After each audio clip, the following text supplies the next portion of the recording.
welcome everyone in the audience. This is the October 18th. We'll have a regular meeting of the Planning Commission, but we're going to start this evening with a public hearing on the readoption of the town plan. So I'm going to open up first to public testimony on our town plan, and I don't know if anyone wants me to review where we are or what our plan is. Our town plan was approved by the town voters in November of 2012, and in order to prevent its expiration in November of 2017, we're recommending and hoping to convey to the select board a recommendation to readopt the current town plan, which would keep it as is and allow us time after we've finished with the zoning regulations to be able to revisit updates to the town plan. The state law requires the town plan to be updated every 5 years. And the law, I believe, recently changed, allowing for more time, up to 8 years. I don't anticipate that it'll take us that long to do that. You never know. But you never know. So in the meantime, in order to prevent the expiration of the town plan, because there isn't a vote in November of 2017, that's the sort of the crux of the matter for this. So we are recommending, well, we hope to recommend readoption, but we are required to have a public hearing, one public hearing, and that is this. And so if folks have any input about our plan to recommend readoption of the town plan, I'd like to open it up for any input from the town or from people visiting us this evening. Or anybody? Yes, sorry. My name is Sue Kavanaugh. I'm the chair of the Planning Commission. Hi, I'm Anna Daler. Chris Burley. John Elder. Skimmer Elliott. Sorry about that. I have a question. Okay. You're not exactly readopting the town plan as is, though, as currently written. You're adding a couple of things to it, correct? No, we wouldn't be adding to the town plan, but we hope that we're going to propose to the select board that that because we're promoting both the town plan and the regulations document at the same time, and the regulations document will have updated zoning maps. Ideally, you have the correct and updated most current zoning maps in the town plan. So we're going to recommend that the warning for the town plan recognize that we're voting on the zoning regulations at the very same time. And should the zoning regulations pass with the updated zoning maps, those would become part of the town plan, of the current town plan. So you'd be adding the Daniels Four Corner overlay district, though, within that process to both the town plan that we're readopting as well as the zoning regs. Well, the town plan should reflect the zoning map. So should the zoning map pass, so should our recommendations for our zoning districts and our zoning regulations pass, it would recommend that the map be included as part of the town plan. Yes, okay. That's correct. Yeah. Okay, that's clear. Yeah. Hi, Bill. You want to sit here by Anna? Might be easier, or down by Skimmer. Okay.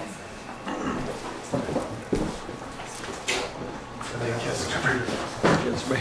Hi, Barry.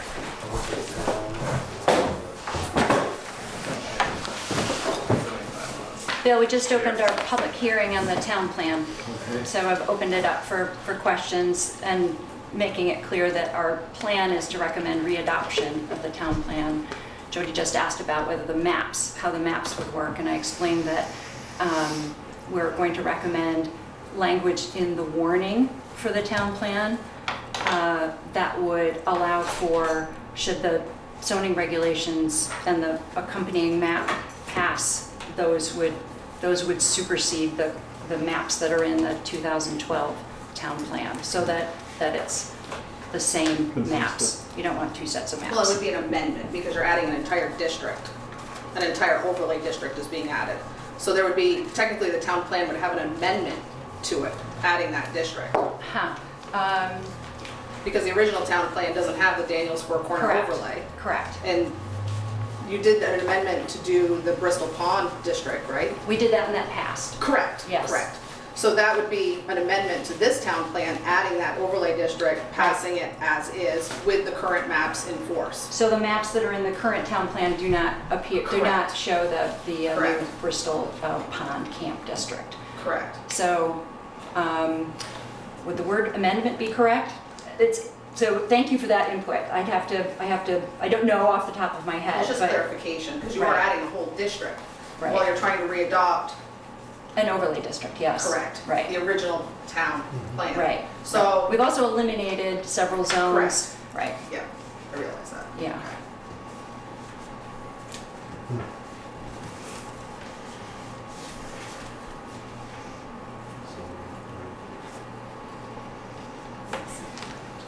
Thank you, Jody.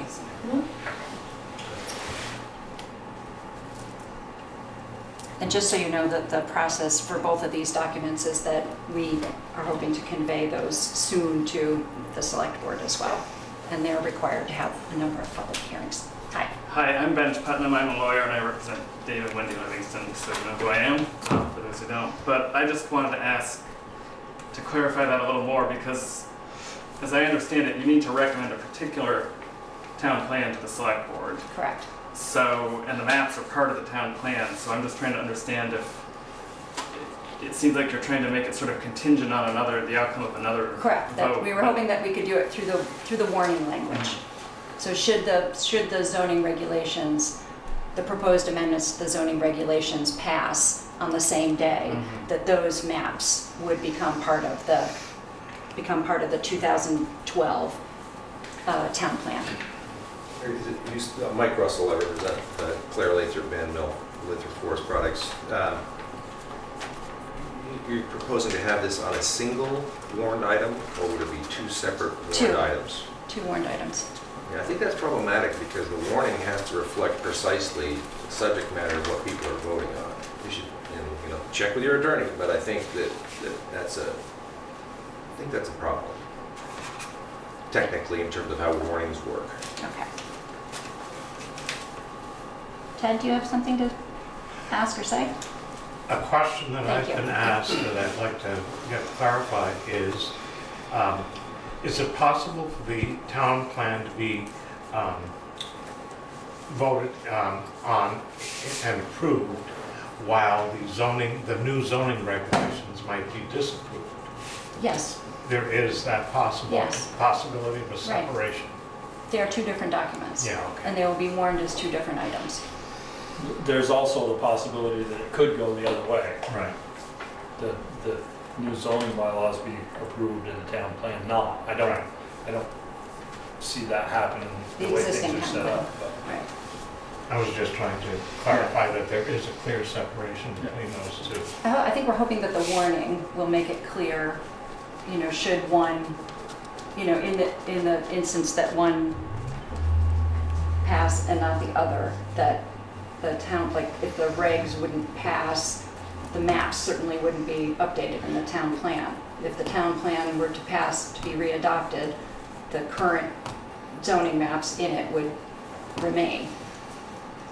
Right. Even if the town plan wasn't readopted, the old plan would stay in effect, and the maps in that plan would actually be the maps that were Right. the ones that we would have to go by. Yes. So we would be recommending readoption of the town plan. It doesn't expire until November of 2017. So I think that, if I'm not mistaken, the town plan would stay in effect should the warning or the question to readopt not pass. Correct? That's what's happened in the past. Yeah. Okay. And just to follow up on Mr. Russell's comment, that was clarifying and helpful. If the regulations are voted first, then that would make it easier to have language in the town plan that said, should the regulations have been approved, the maps in them will replace the current ones. If not, it would remain as is. There could be language like that that would clarify, I think, think and we that's should right. have such language. I think that language would have to be in the plan that Yes. that you're adopting. That the plan automatically incorporates by reference whatever the current zoning maps are. That strikes me as logical to me.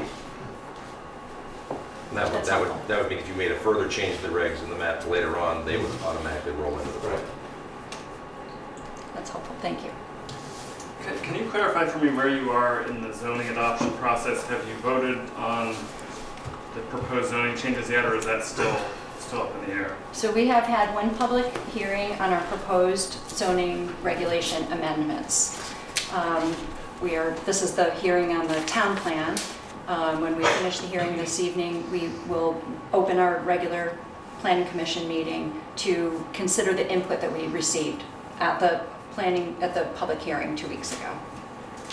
What happens next is then our plan is to incorporate and consider and deliberate on input, and then finalize the document for conveyance to the select board, which then goes through its own review and public hearing process.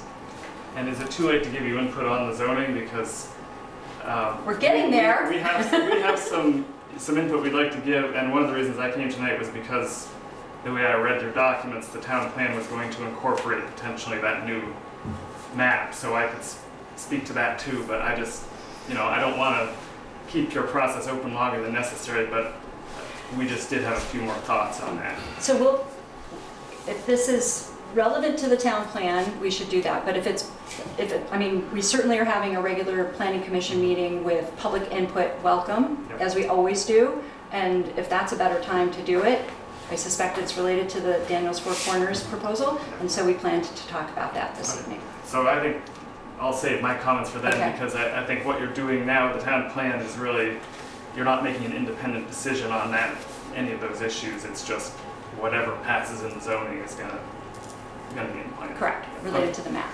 Great, thanks. Yeah. But the text of the plan, we are not making any recommended changes to that or amendments The plan. Well, to the plan. but you have to add that whole overlay district to the town plan, so all of the definitions and wording, everything that's your verbalizations have to be added to that town plan, because that isn't even in the town plan. Correct. It's completely missing. So we've been going back and forth Yeah, it's a tough with one. our own advisor, with Adam Lucci as our consultant, and have had a couple of different versions of this. So I wondered about that too. And in fact, when we talked about it several weeks ago, Yeah, I thought we discussed that we were going to leave it as is. going to town leave plan. what as The town is. plan as is, and because it clearly states in the town plan that, in our last meeting, I thought that's where we left this. Is where We I was- did. I was very confused. That it discusses in the town plan that it can be reviewed and or modified in the future. With that being said, I really thought we left here 2 weeks ago that we were going to propose the town plan as it sits today. Correct. With no modifications, including mapping, any of that, because the planning zones, which we've agreed upon, don't change. And so that's where I'm a little... Well, the personally planning was- areas, the Yeah, village planning three area, planning yes, different, are that's in- a distinction. Those don't change. Those were Correct. approved by the voters Correct. previously. Correct. Changing the zoning maps that are in here, I thought we had said it is what it is, because if we change that, the zoning definitions are wrong. There's a whole lot of things that aren't accurate in this document, and I thought we were going to leave it as is, propose it to the voters as it is, knowing that the next step is that we would amend it and bring it back to them. Yes, in the a text, timeframe. Chris, but I don't think we want to have two different sets of zoning maps with two different sets of zoning districts. And so my understanding was to be able to warn it so that the zoning maps, if approved in the zoning regs warning, would go into effect, or if we referenced them in the warning for the town plan, that they would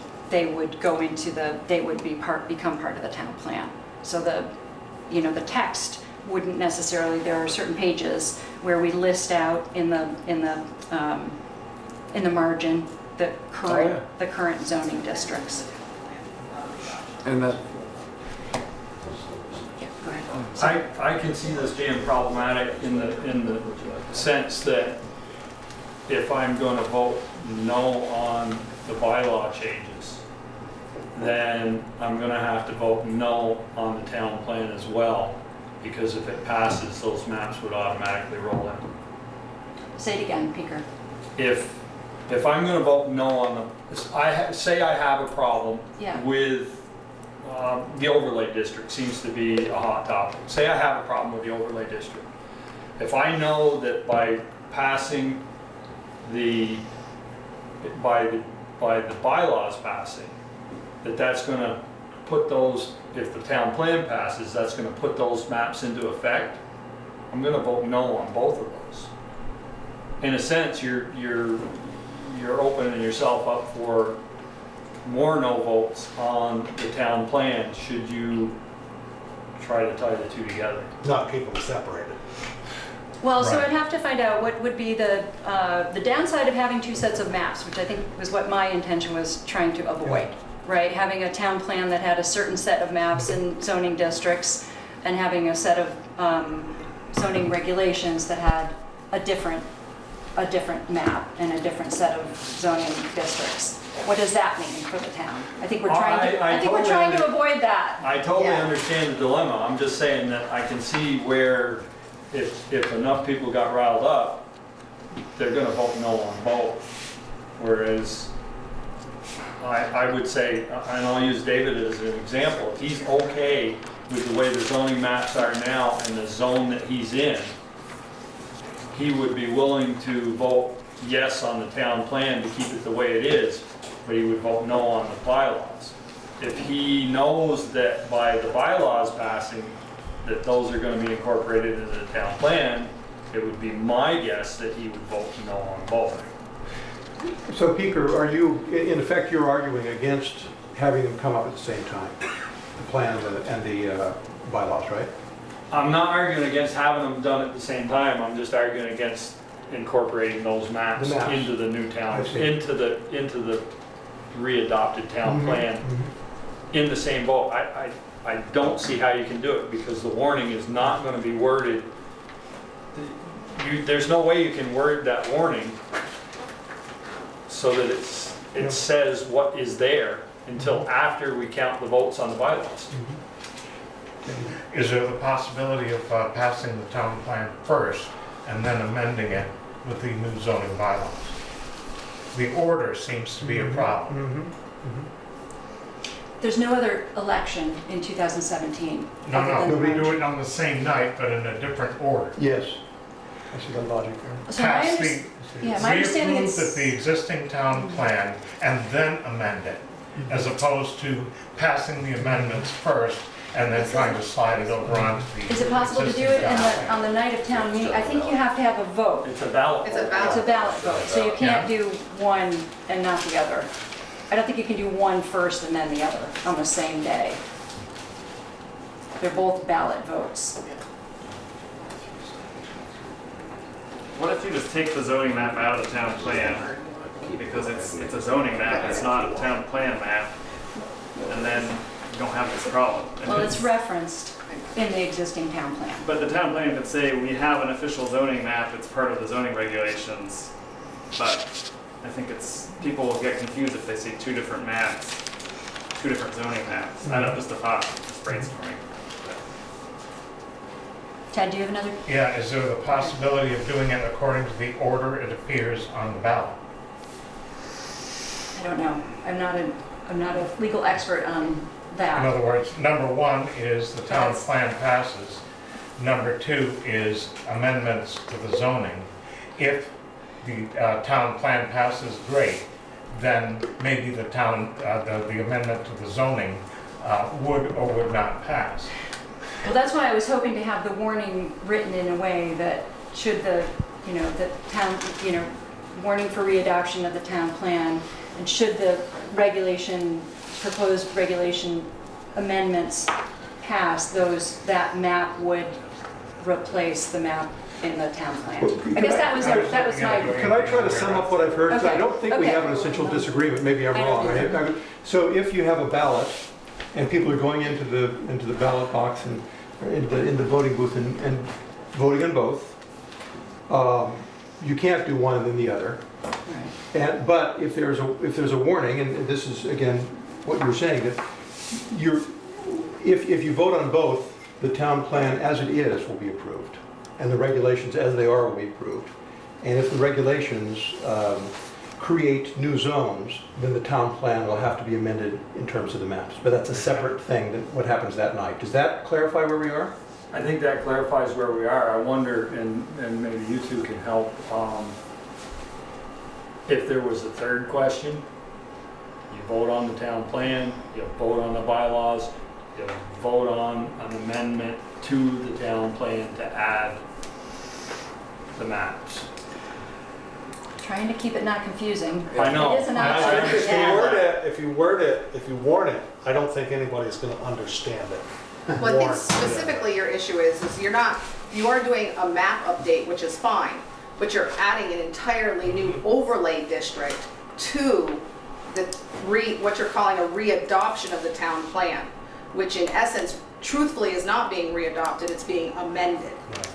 So I think that's where the clarification has to come in, because people are just gonna say, oh yeah, the town plan's been great, we've loved it the last 4 or 5 years, no problem, check it off. Yeah. But they're not realizing that there's an entire overlay district being added to that town plan via the vote on the bylaws and the new ordinances. Right. Listen- And the Bristol. And I think pond that's being what the an issue is. Listening to and the this, others. let me see again, if I think we're actually making progress, let me assert that. We brought in the notion of bringing up the town plan at the same time, late in the day, under encouragement from another town body. And it seemed like a good idea, because they've always been out of sync. Correct. But the town plan is not, it's not expired yet. Right. So I'm just thinking, following up, one possibility would be, just trying to deal with the opinions being expressed, to only bring up the regulations for vote. That was and our then come back first- and bring up the yeah. town plan on a later date, which might clarify some of these confusions. But there is no other election during 2017 before it expires. I know, on the other hand, if it expires, as we've heard, Right. that's not a killing problem. Right. I mean, in all Right. reality, I know it's convenient to do it during the general elections or Yeah. to town meeting, I get it. But the reality is, if we're gonna do this, let's do it right. If it means that we have to pony up money as a community to have an election next November to vote on the town plan, and if we do it correctly, I think that's money well spent. It's money better spent than the money we will spend in litigation and turmoil for the next X amount of years while we sort out two documents that do not coincide equally. I just, Certainly that would be my preference, is to have another I election. mean, I'm not sure what is the I don't have cost. I mean, that. I'm gonna ask maybe some of, I mean, it's not outrageously expensive to No, do it's it. not outrageous. And to do it right, I mean, I just feel that may make more sense than to present I mean, a document that's partially correct Yeah, to the this community. discussion has been clarifying. I think that's what we should do. Well, I think it gives the planning commission an opportunity to look at that town plan and make the appropriate amendments so everything is worded correctly, not trying to go into it in a rush just to get, one section to match Yeah. everything that's over Yeah. here. Yeah. You know what I mean? Do you see I what I'm do know what saying? you mean. So it Absolutely. gives you an opportunity to actually take a real look at it over the, course of that 6 months when you have nothing else to do, obviously. And say, this looks great, yes, let's readopt it, let's make a couple amendments to it like you did with the pond district when we did it Right. before. It's literally And I think 2 it pages probably that would go, references. I Right. think, realistically, I think you probably would make out a lot better, truthfully. That's good input. I think Thank so, anyways. you. Good, I think so. okay. Anybody else have anything to say before we wrap up our public hearing on the readoption of the town plan?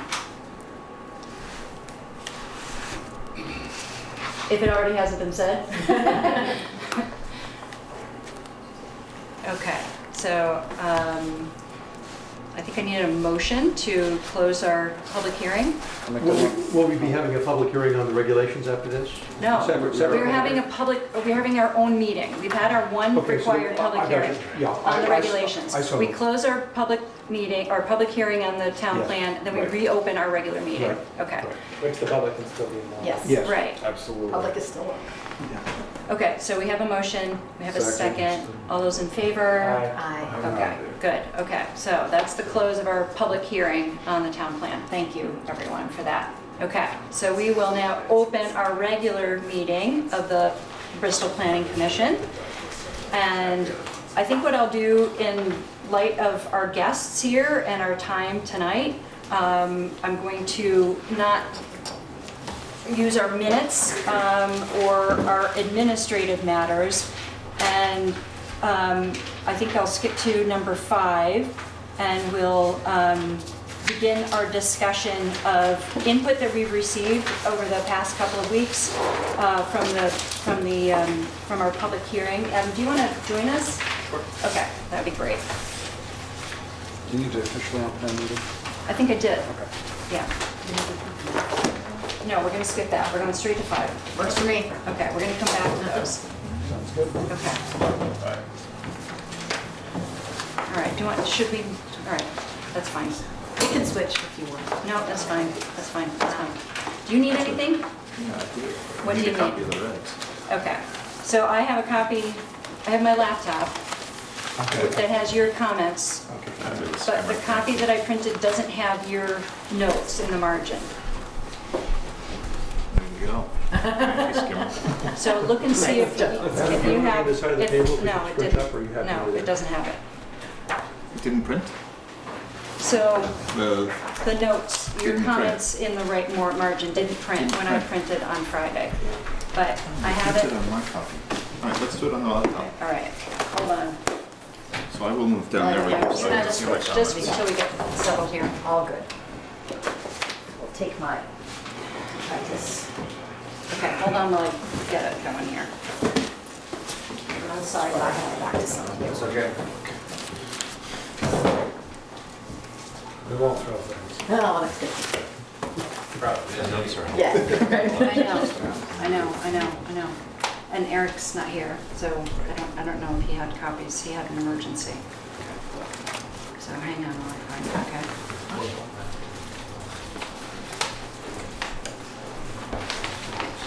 So are you looking for these notes? No, In the electronic copy that went out, did you see notes from me in the margins? yes, Yes. So you all got Yes. notes from me in the margins? Yes. It Okay. was just a printing issue, and that's all. Okay. Yeah. okay. So I have one extra printed copy, but it doesn't have the notes in it. Okay. Okay, if anybody needs or wants to share. Okay, you wanna make this How do back? you want to go through it? Okay, Want to no. So I want to make a few statements. Okay, Good. so knowing that we've had really good input on the proposed Daniels Four Corners overlay, I want to start there. And I want to thank Dave, certainly, for coming to our public hearing and expressing concerns and interest in this. And I certainly have been thinking a lot about it. I've been working with our Vice Chair, John, to think of, prepare for this evening. We will have a number of items that I highlighted for the Planning Commission, what I would consider substantive input. There was a lot of input about the regulations, the proposed document that was either typos or sort of cleaning up the document, but there are certainly some, I would consider, we all consider and agree, substantive issues. And even at the, on October 4th, when we closed the public hearing, we met and started to talk about some input related to extraction, and we touched at the very end on Daniels Four Corners, knowing that we were going to come back to that tonight. So just wanted to start there, because I think that's going to be the best use of our time, and knowing that you're here certainly, and Jody, you had some really good input as well that we'll talk about, and but I wanted to certainly start with the Daniels Four Corners being the maybe most new and unusual part of the proposed document. So thank you. Thank you everyone for your input. We received great input from a number of people that evening, and then also the night before from the select board, and also from others who wrote to us with some specifics afterwards. So we compiled all of the input from folks, and Adam has incorporated non-substantive, primarily typographical changes into the document that we have in front of us, and also noted areas that are substantive or that we should talk about tonight. Just as a reminder of our timeline, I know that the select board has warned the zoning regs, their own public hearing for the zoning regs, and it is on November 21st. We have our own meeting. We have an additional meeting to this on November 1st ourselves if we need to continue this conversation or make any other final recommendations or changes. We have a meeting scheduled for November 15th. I'm hoping that we can settle on an agreements on the substantive issues this evening, and at the very latest on November 1st if we have to. So just to keep in mind, that's the timeline. We're moving pretty fast. We have been working on this, as everyone knows, for a number of years, and but it takes a public hearing to get some official input that we're able to work with. So, having said that, I want to start with the proposed Daniels Four Corners overlay, and thank you guys again for your input about that and your concern. Having talked with John, I want to sort of share with others which some ideas, noting the input and considering, Bill is removing himself. So let's point that out for a moment. Bill is a property owner on one of the corners of Daniels Four Corners. So Bill is going to speak from the audience on this topic. I'll be a member of the public. Okay, good. But you'll come back to us, I hope. I hope so. Yes, okay, all right. Sort of knowing that we would continue to have this conversation this evening, John and I certainly had the opportunity to talk. John had been traveling, was not at our public hearing, but I shared with him the notes from the public hearing and folks' concerns about that topic in particular. And would you feel comfortable sharing our ideas and making a recommendation? Adam has certainly been supportive in terms of how we can incorporate our ideas into the document, but I could really use some help. So both in terms of what we think the current realities are and some Yes. ways. So the first thing was, again, I wasn't at that meeting. I read all about it, I read all the notes, and I knew that was something we needed to come back to and respond to.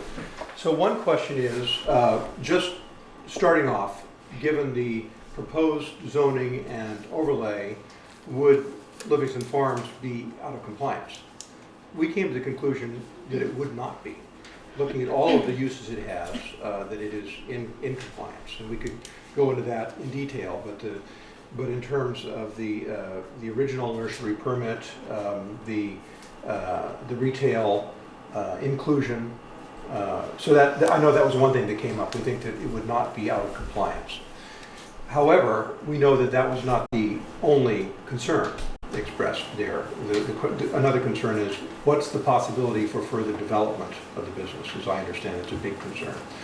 So the way we came to the conclusion that it was not out of compliance was talking to Eric, who can't be here tonight because there's an emergency in his family, and looking at the original permits and looking at the zoning that went in 2006 to the present, and then looking at the current proposed zoning in the overlay district, and all of the current rights and uses of the business would be preserved here. However, one of the big issues that arose was as we have it written in the overlay district, the conditional uses for that zone would not be allowed in the commercials in the overlay district. And that was a specific concern we've been thinking about. Now, just to back up, this is actually one of the first things we started talking about when we were doing regulations. Because right away we started, the issue of overlay zones for that, of an overlay zone for that particular district was raised because of two issues.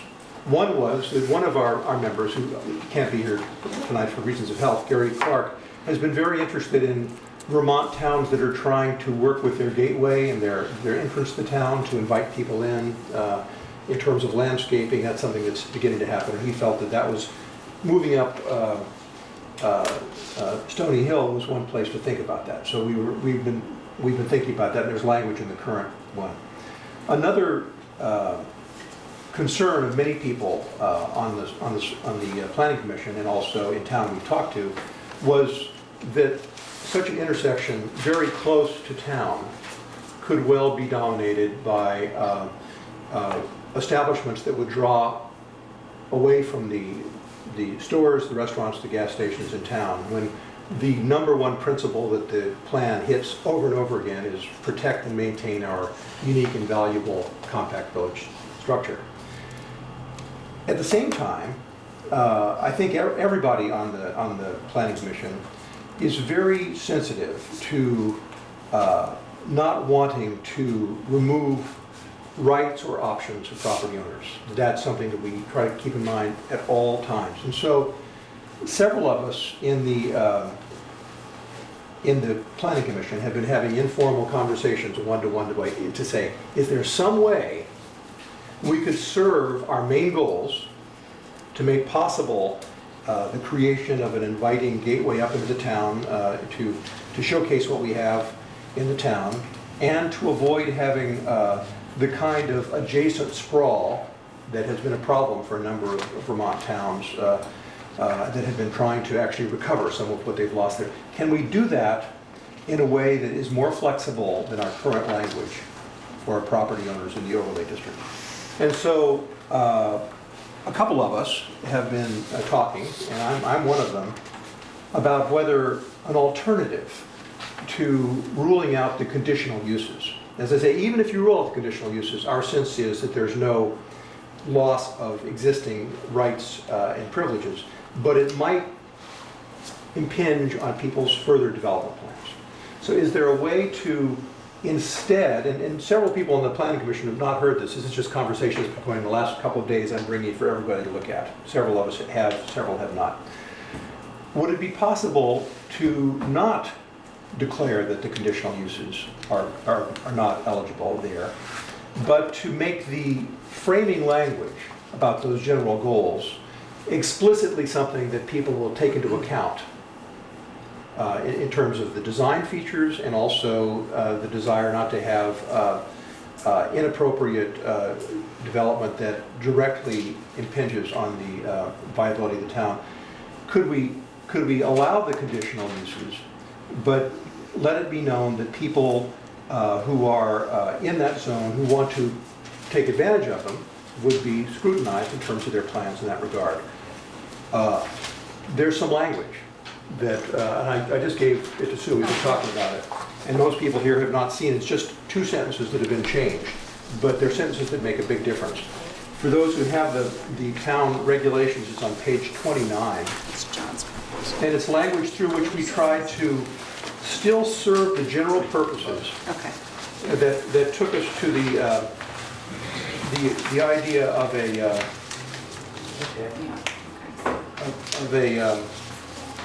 where's my page 29? Hold on. Here, I got it. Took us to the idea of an overlay district in the first place while making it considerably more flexible for our local business owners to develop further. So I'll just go on, Sue, and stay with the language, okay? There are two paragraphs that we're recommending some revisions to in the interest of flexibility, and obviously we're interested in hearing both if the members of the Planning Commission haven't seen it before, I think it's a good idea, and if this addresses the concerns of the public in a significant way. The first four sentences would remain the same. They go like this under paragraph A. The town of Bristol believes the area surrounding Daniels Four Corners constitutes an area of special significance to Bristol. Daniels Four Corners functions as a major entrance into Bristol's village area. In order to enhance this area's ability to serve as a gateway to attract residents and visitors to its village, Bristol hereby creates this special overlay district over the area immediately surrounding the Daniels Four Corners intersection.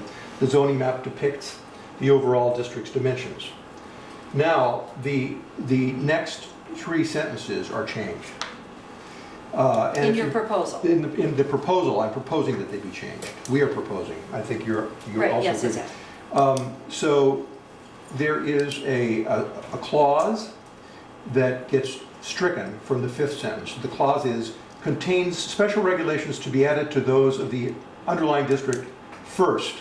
Taking that out, that sentence reads, the zoning map,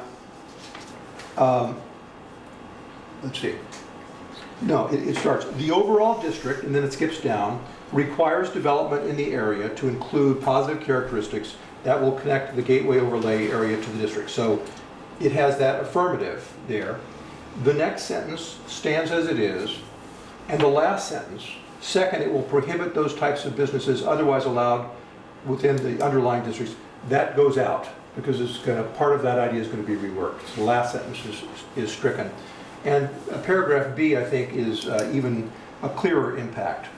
It starts, all uses included as permitted or requiring only site plan review in the underlying district shall be allowed in the overlay district. Uses deemed conditional uses in the underlying district will not be allowed within this overlay district. The new language would be, uses deemed conditional uses in the underlying district will also be allowed. That's the most important central change. And then the idea that was at the end of paragraph 1, paragraph A, comes back into this context. Will also be allowed within this overlay district, comma, on the understanding that applications within this category will be evaluated in relation to both the design standards listed below and to their likelihood to pull business away from Bristol's downtown. Now, I just make one comment, and then I'm very interested in any comments from the Planning Commission or the audience. This is one where we have contending goods, and we're trying to balance them. We've tried to listen very hard to what we've heard. And as a couple of colleagues with whom I talked about this agreed, this is actually less strong protection for Daniels Four Corners in terms of those goals, but it still specifies criteria by which conditional uses will be evaluated, as they always are evaluated. So we hope that this will seem like a significant response to concerns and is solving some problems. There, that's a presentation of what I heard. If anybody would like to talk about it in the audience or on the commission, I'd like to hear it. We would like to hear it. Let me start here, if we could, and then I'll open it up for question or comment. I want to make sure everyone understands what the proposed change would be. So you realize or remember that David, you can have, if you want to see, this is a copy of what I just read that we thank you provided. We had created a new overlay over which, you know, 3 corners are currently zoned commercial and 1 as RA5. That underlying zoning has not recommended to be changed at all. What we did do in our commercial, particularly in the commercial zone, was add many more uses in the process of revising all of and reviewing all of the zones. Some of those permitted zones would have something new called site plan review, which would come to the Planning Commission. Another would be conditional, which traditionally goes to the zoning board. We added more uses in both of those categories, both within permitted and within conditional, particularly in the commercial zone. Our intention for the Daniels Four Corners for a new overlay was to signify specific interest in that location specifically. And one of the ways to do it was to add site plan standards that are not unlike what we do for the downtown designation area. So this is new.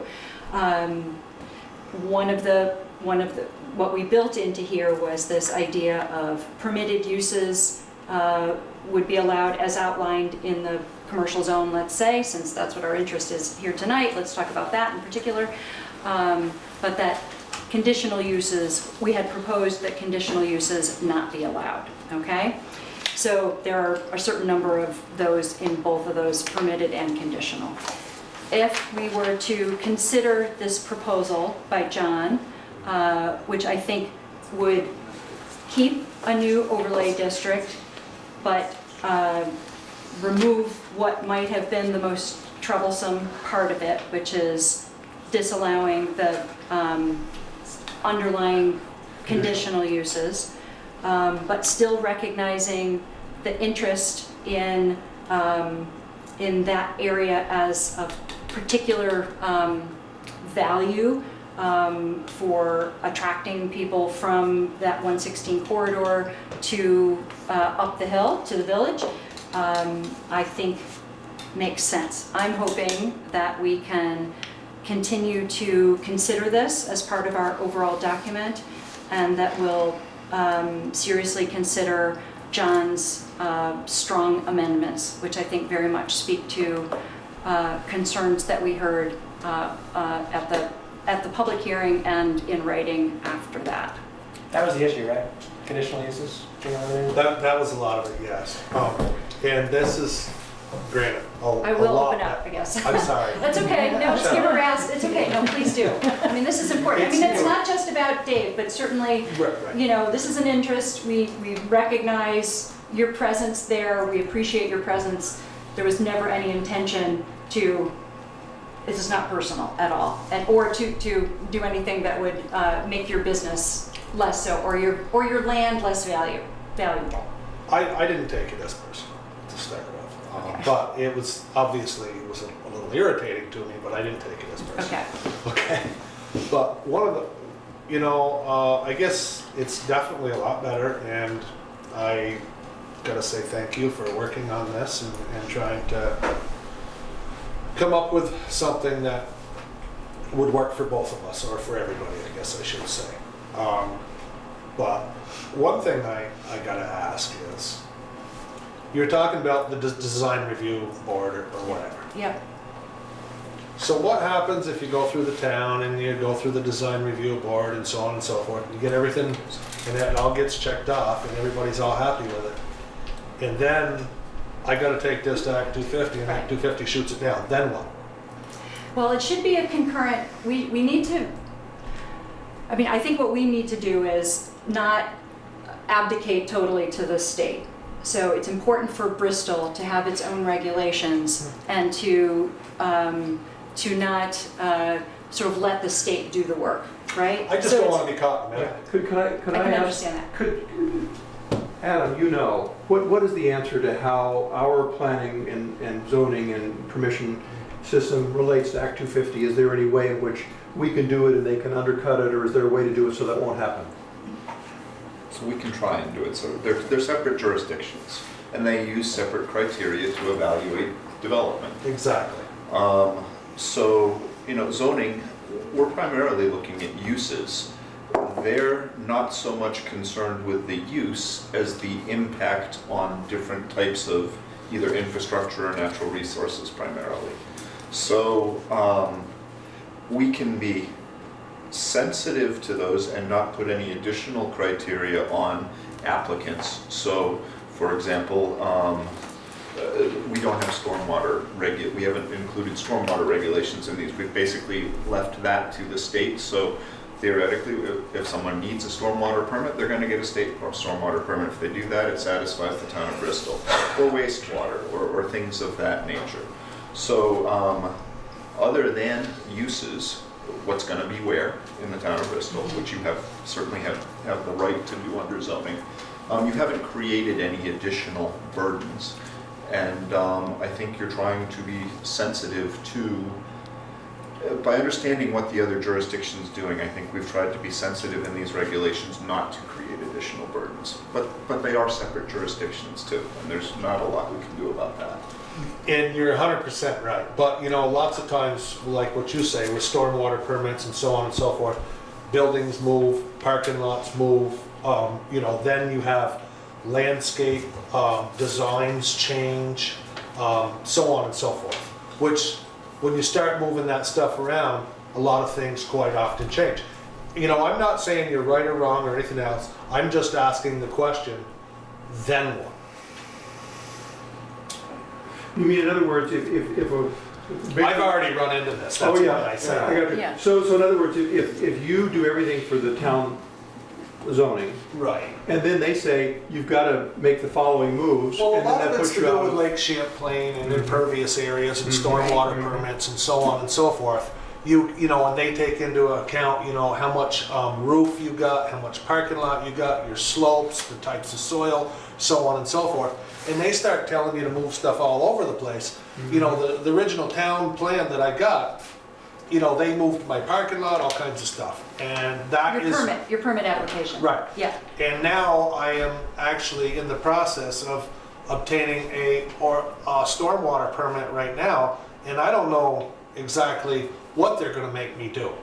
I'm just saying, I don't wanna be caught in the middle. Yeah, Yeah. of course. One of the things to look at in that is, unfortunately, the way the laws are in this state, whether we like it or not, Act 250 puts a burden out there on the developer. End of story. We can try to mitigate that with our zoning. What we can do is try to help the developer by setting up parameters that are easily very clear and concise, but yet at the same time flexible. When I say that, the overlay district, if we exclude the uses, let's get to the landscape design features where you're talking about when you do your site plan. Yeah. If all of a sudden you need to put a retention pond where there should have been trees on your original plan. These are things that exactly happen. I know that we see this in development all the time. What is the mechanism that doesn't make you have to sit through 6 more meetings and get 6 more approvals to make that, to do exactly what you were going to do, but the trees are going to move 10 feet to the left, or the sidewalk has to, I get that. And that's what we have to, I agree, we need to figure out a solution there. And I think it is part of our conditional use process. Well, my other point on And site that plan. is Site plan. there is already a lot of criteria, you know, building heights. And, you know, I can remember when we did a subdivision many years ago, you know, they told us, you know, like all the houses had to be earth tone colors and this and that. And they scrutinize you pretty good. They really do. They have a pretty... Act 250. Yes. Strict set of rules and laws that you've got to go by. And the problem with them is, what I've experienced anyways, is it's either their way or the highway. There's little I wish or no... we could control that. There's little or no negotiation there. And unfortunately, the way the process shakes out, and we can word it as carefully as we want. Unfortunately, you're going to come visit us again. Right. I don't even want to beat around the bush on it. Anyone who wants to develop, if you're going to end up through Act 250, your original plan that you bring to the town of Bristol, that gets approved and then goes to Act 250, the state will more than likely make a modification to, and unfortunately, you're going to have to come back and see us. What we can do is minimize how many trips that is and what the burden is on you. If it is a non-substantive change, again, we're moving a hedge 50 feet to the west because of a retention pond required by the state. It may be come in, show us a new map, and point out the changes, and we move on. If you're going to move 6 buildings and change the entire look and feel and layout, and it doesn't fall within sort of the predetermined parameters, yeah, then we have to start over. But it's no different than any building design. If I want to build a house, and my contractor comes in and says, you can't do that. Oh shit, that's what I hit ledge. I'd have to come back and go through the process. So the process is tedious, I won't lie. Can we minimize it and try to make it as painless as possible? We try, and we've tried. And to be consistent. Yeah. I mean, the So- important thing is So I hope that helps. Clarity a little bit. and consistency. So, and the reality is, if you get a conditional use permit, I don't care what town you're in, and Act 250 steps in, you're probably going back for an amendment to your conditional use.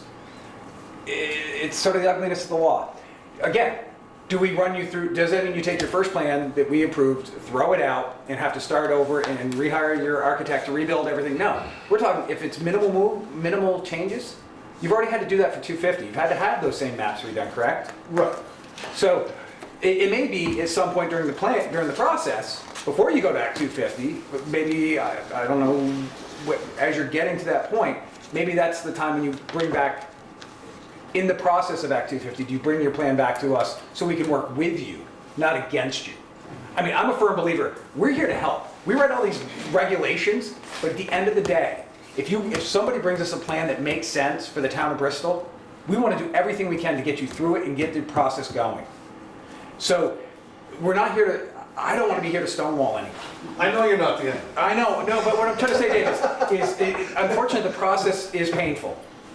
But I really want you to believe that in my heart behind this is to get anyone who's willing to follow the rules to be able to do what they want to do.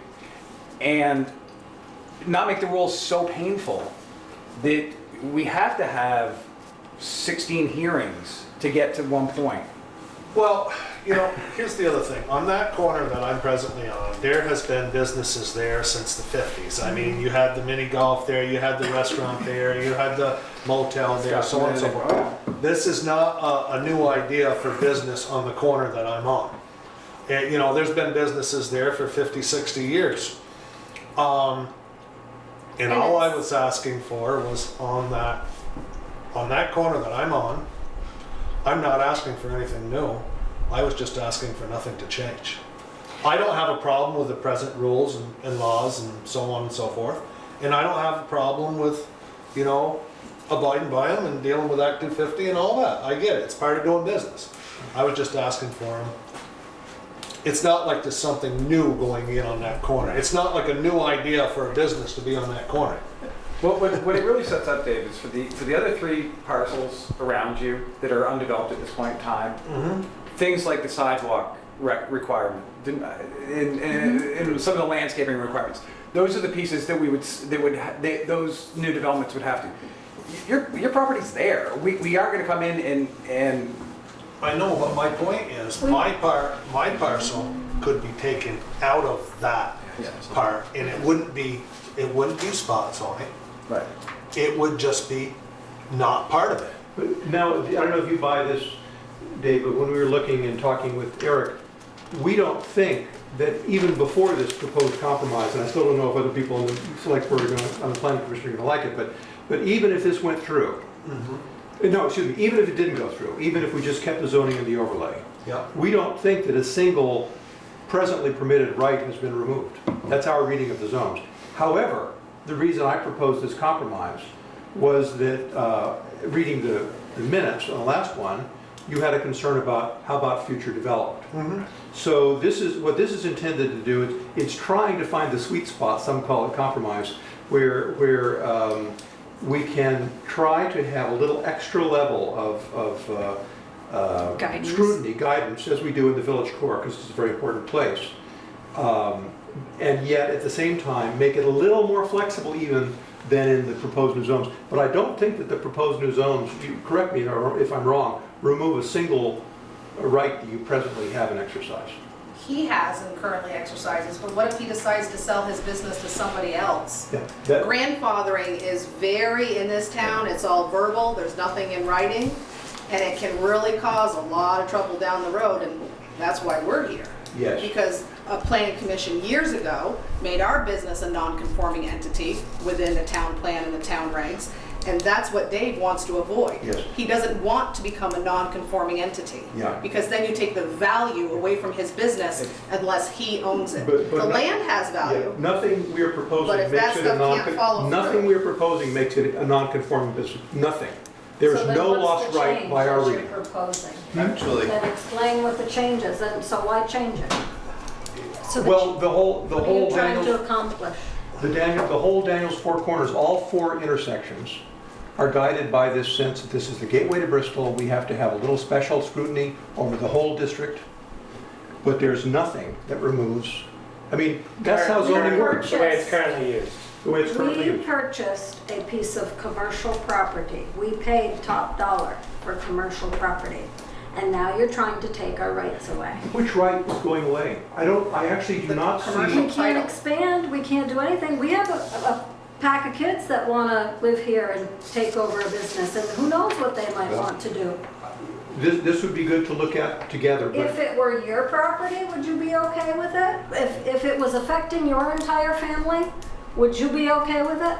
If it was your kids, I hear what you're saying, but would you be okay with it? can I answer your question? I do not think that we are removing your rights, and in fact, what I'm proposing as a compromise tonight is to make extra flexibility that still serves the main goal.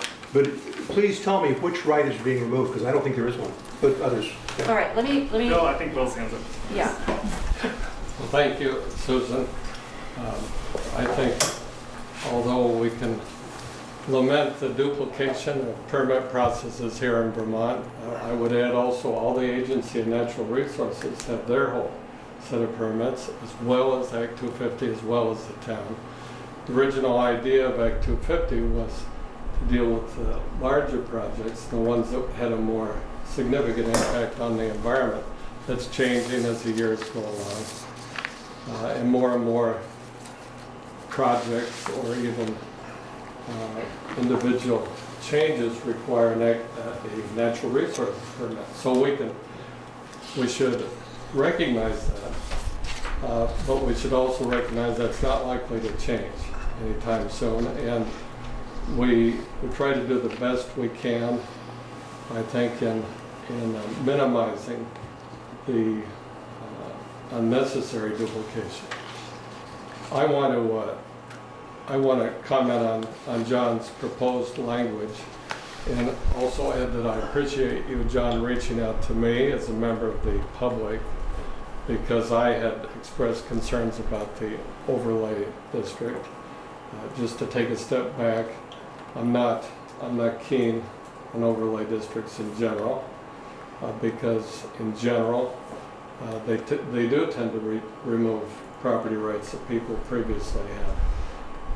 That's why I think what John's proposing is significant, because he's finding a compromise between no overlay district and a very burdensome, cumbersome, restrictive overlay district.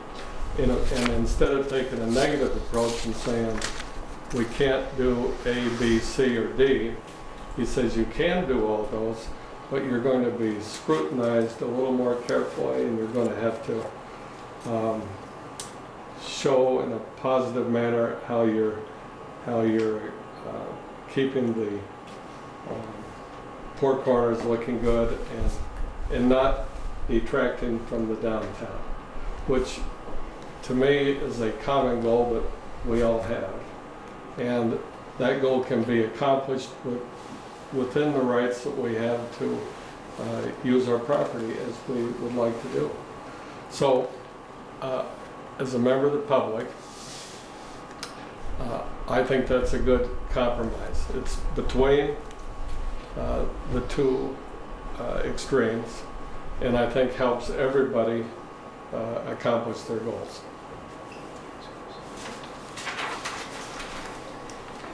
Sure. I just want to see if I'm understanding your proposal, the proposal that's on the table now correctly. So conditional uses would be allowed after all, but...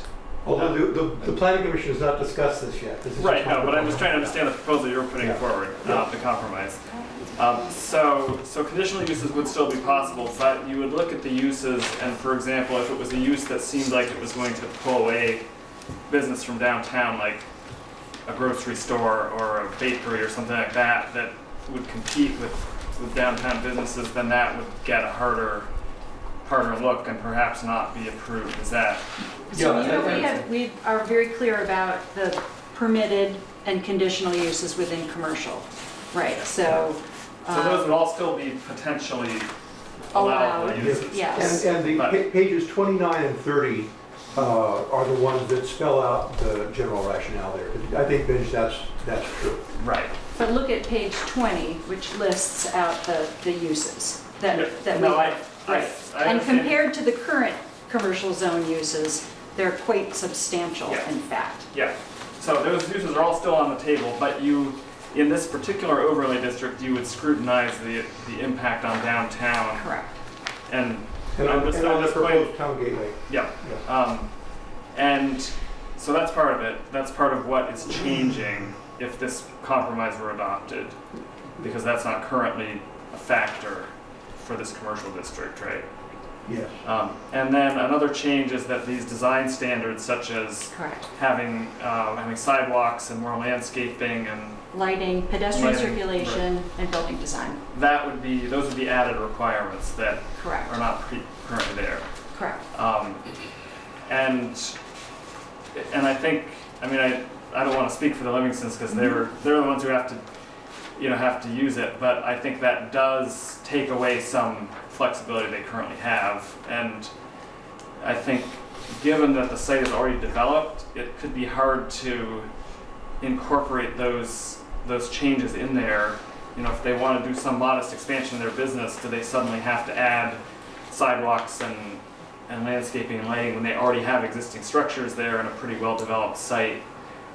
So I'm just... To get approval. Right, to get approval of an expansion or a change in use. So I think it's great. I think the compromise is a big step forward in addressing everyone's concerns, but I still think particularly with their corner, which is already developed, I could see it being challenging to incorporate those new standards in. It's easier to start from a blank site and say, okay, well, you're going to have to put in a sidewalk and trees and everything than to try to fit them in among the existing buildings. So I just want to point that out. Something I've said a couple of times, we jumped right into dialogue, that was good, but it might be good, you know, I have no idea whether this is something that the planning commission's even interested in doing, so it might be good Right. to A have good time that to- conversation too. Yes, I agree. Can we bring it back in? I think we'll do that now for a bit while we have the opportunity, because it would be best to have a sense of taking the temperature of this group to understand what John has proposed and what the impact would be. As an alternative to the current proposal, the previous proposal, that's what I'm proposing. Can I just ask you, I think this might be helpful to you all, Okay. because I've read this, I hate to be a lawyer about it, but you're talking about evaluated in relation to both the design standards listed below. Does Yeah. that mean that they apply to conditional uses just as they would apply to any other use proposed in the district? Yes. That's right, Okay, so I think they could be more clear. yeah. And on that document, do you have the whole document?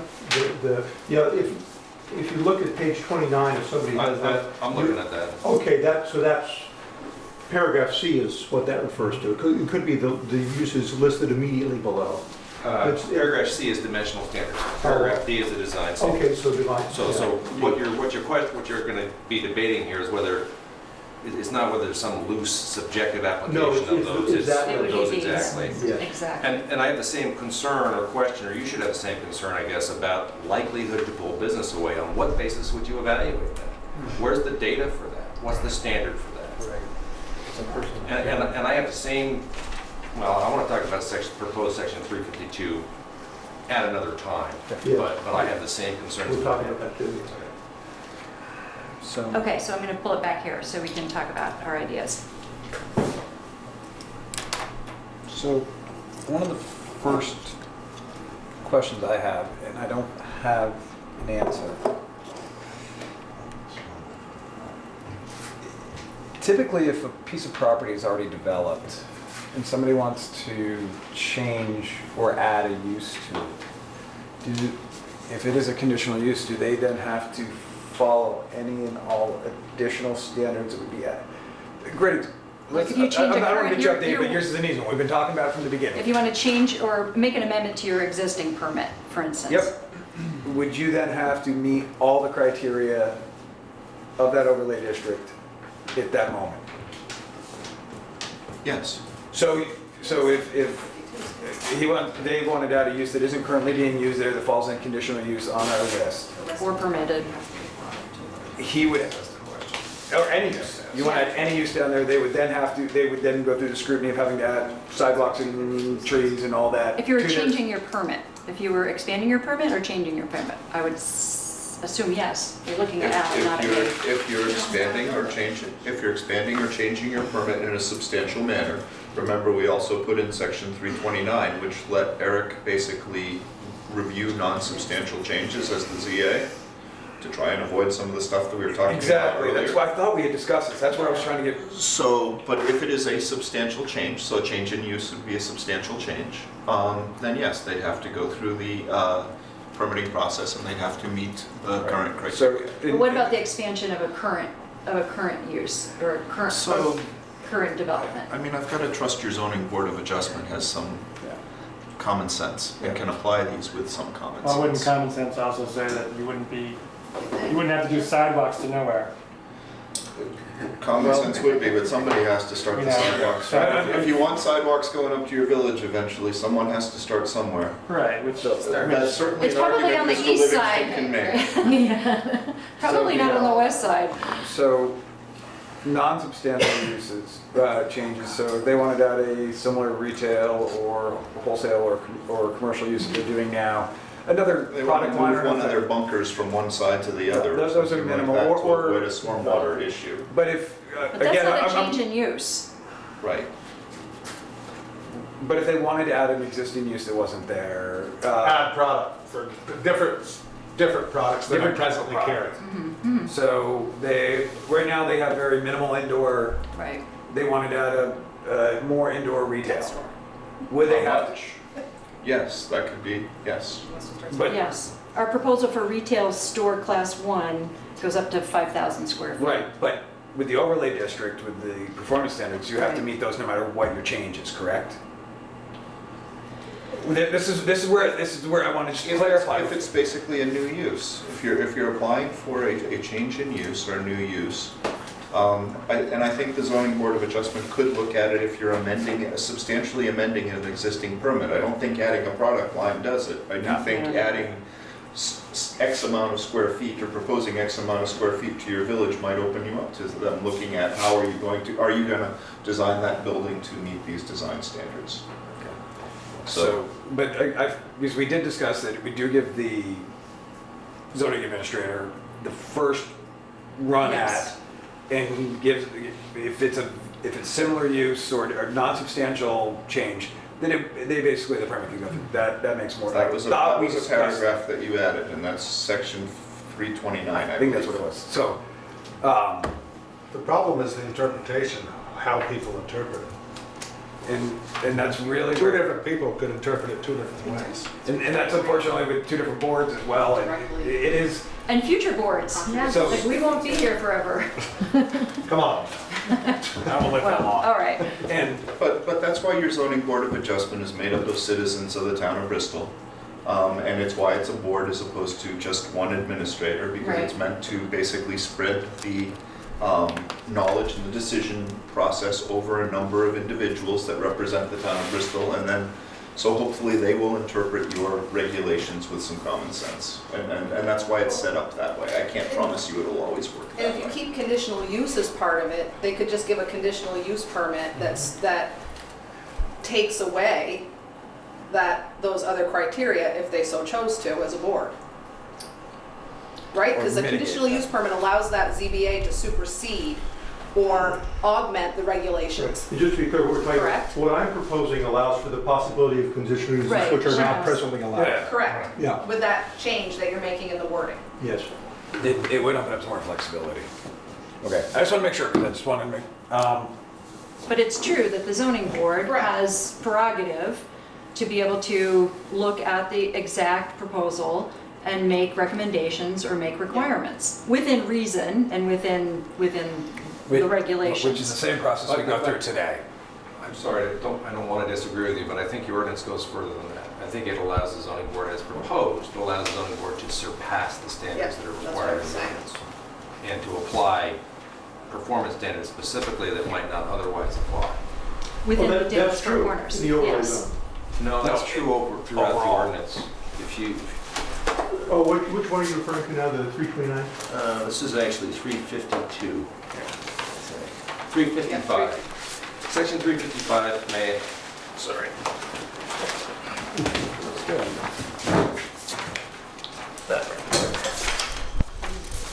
Thank you.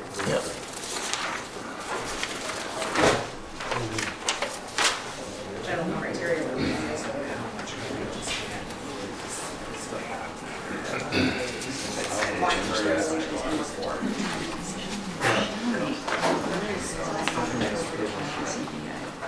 John, do you mind if I read that? Oh, yeah.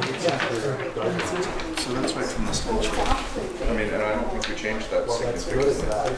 That's different than the existing ordinance. I don't think we changed that portion of it significantly. I think it's directly very close to the statute that's enabled.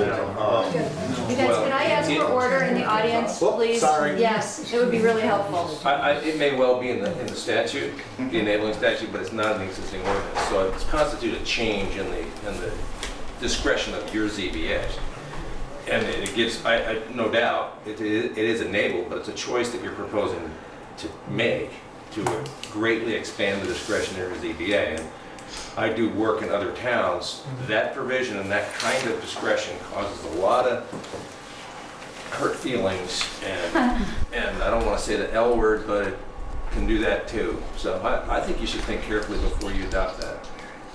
Thank you. Thank you for that input. Greatly appreciate.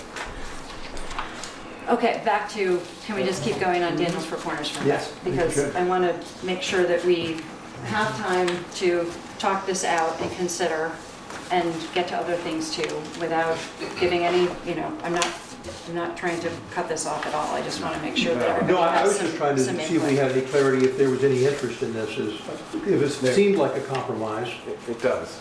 and if we wanted, because then that would give us something to focus on, if we thought this was better. I do think it's a lot better. But I'm a little nervous about how somebody's gonna interpret it 3 years or 5 years from now, and with not being maybe more clear language in here. I don't know if it's a good thing or a bad thing being loose language, because it could be great for me and it could really come back to haunt me. I'm hoping we're not using loose language, but. Well, you know what I know I'm you do. saying. Yes, I do. Without. I hear you. And Well, frankly, we've been working really hard to see if we could speak to things, and we're moving and working on it, and I know that, it could be better. And we could keep looking at it. The question is this a good direction to try to go? It's definitely a good direction. my big concern with it, I love the idea. I think we took public concerns, we made some changes. The likelihood to pull business away from Bristol's downtown, the concept is right, but the verbiage, I think, needs tweaking.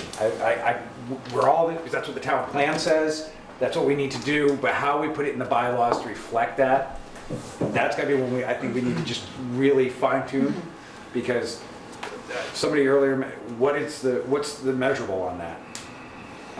Because, yeah, So it's meant to be a guideline, as we've worked to incorporate language throughout the document that isn't like, if not this, then this, if not this, then this, because then it becomes a document that, in my mind, is not alive, right? So that you need to be able to interpret, and it's offering guidance in some cases, not necessarily specifics.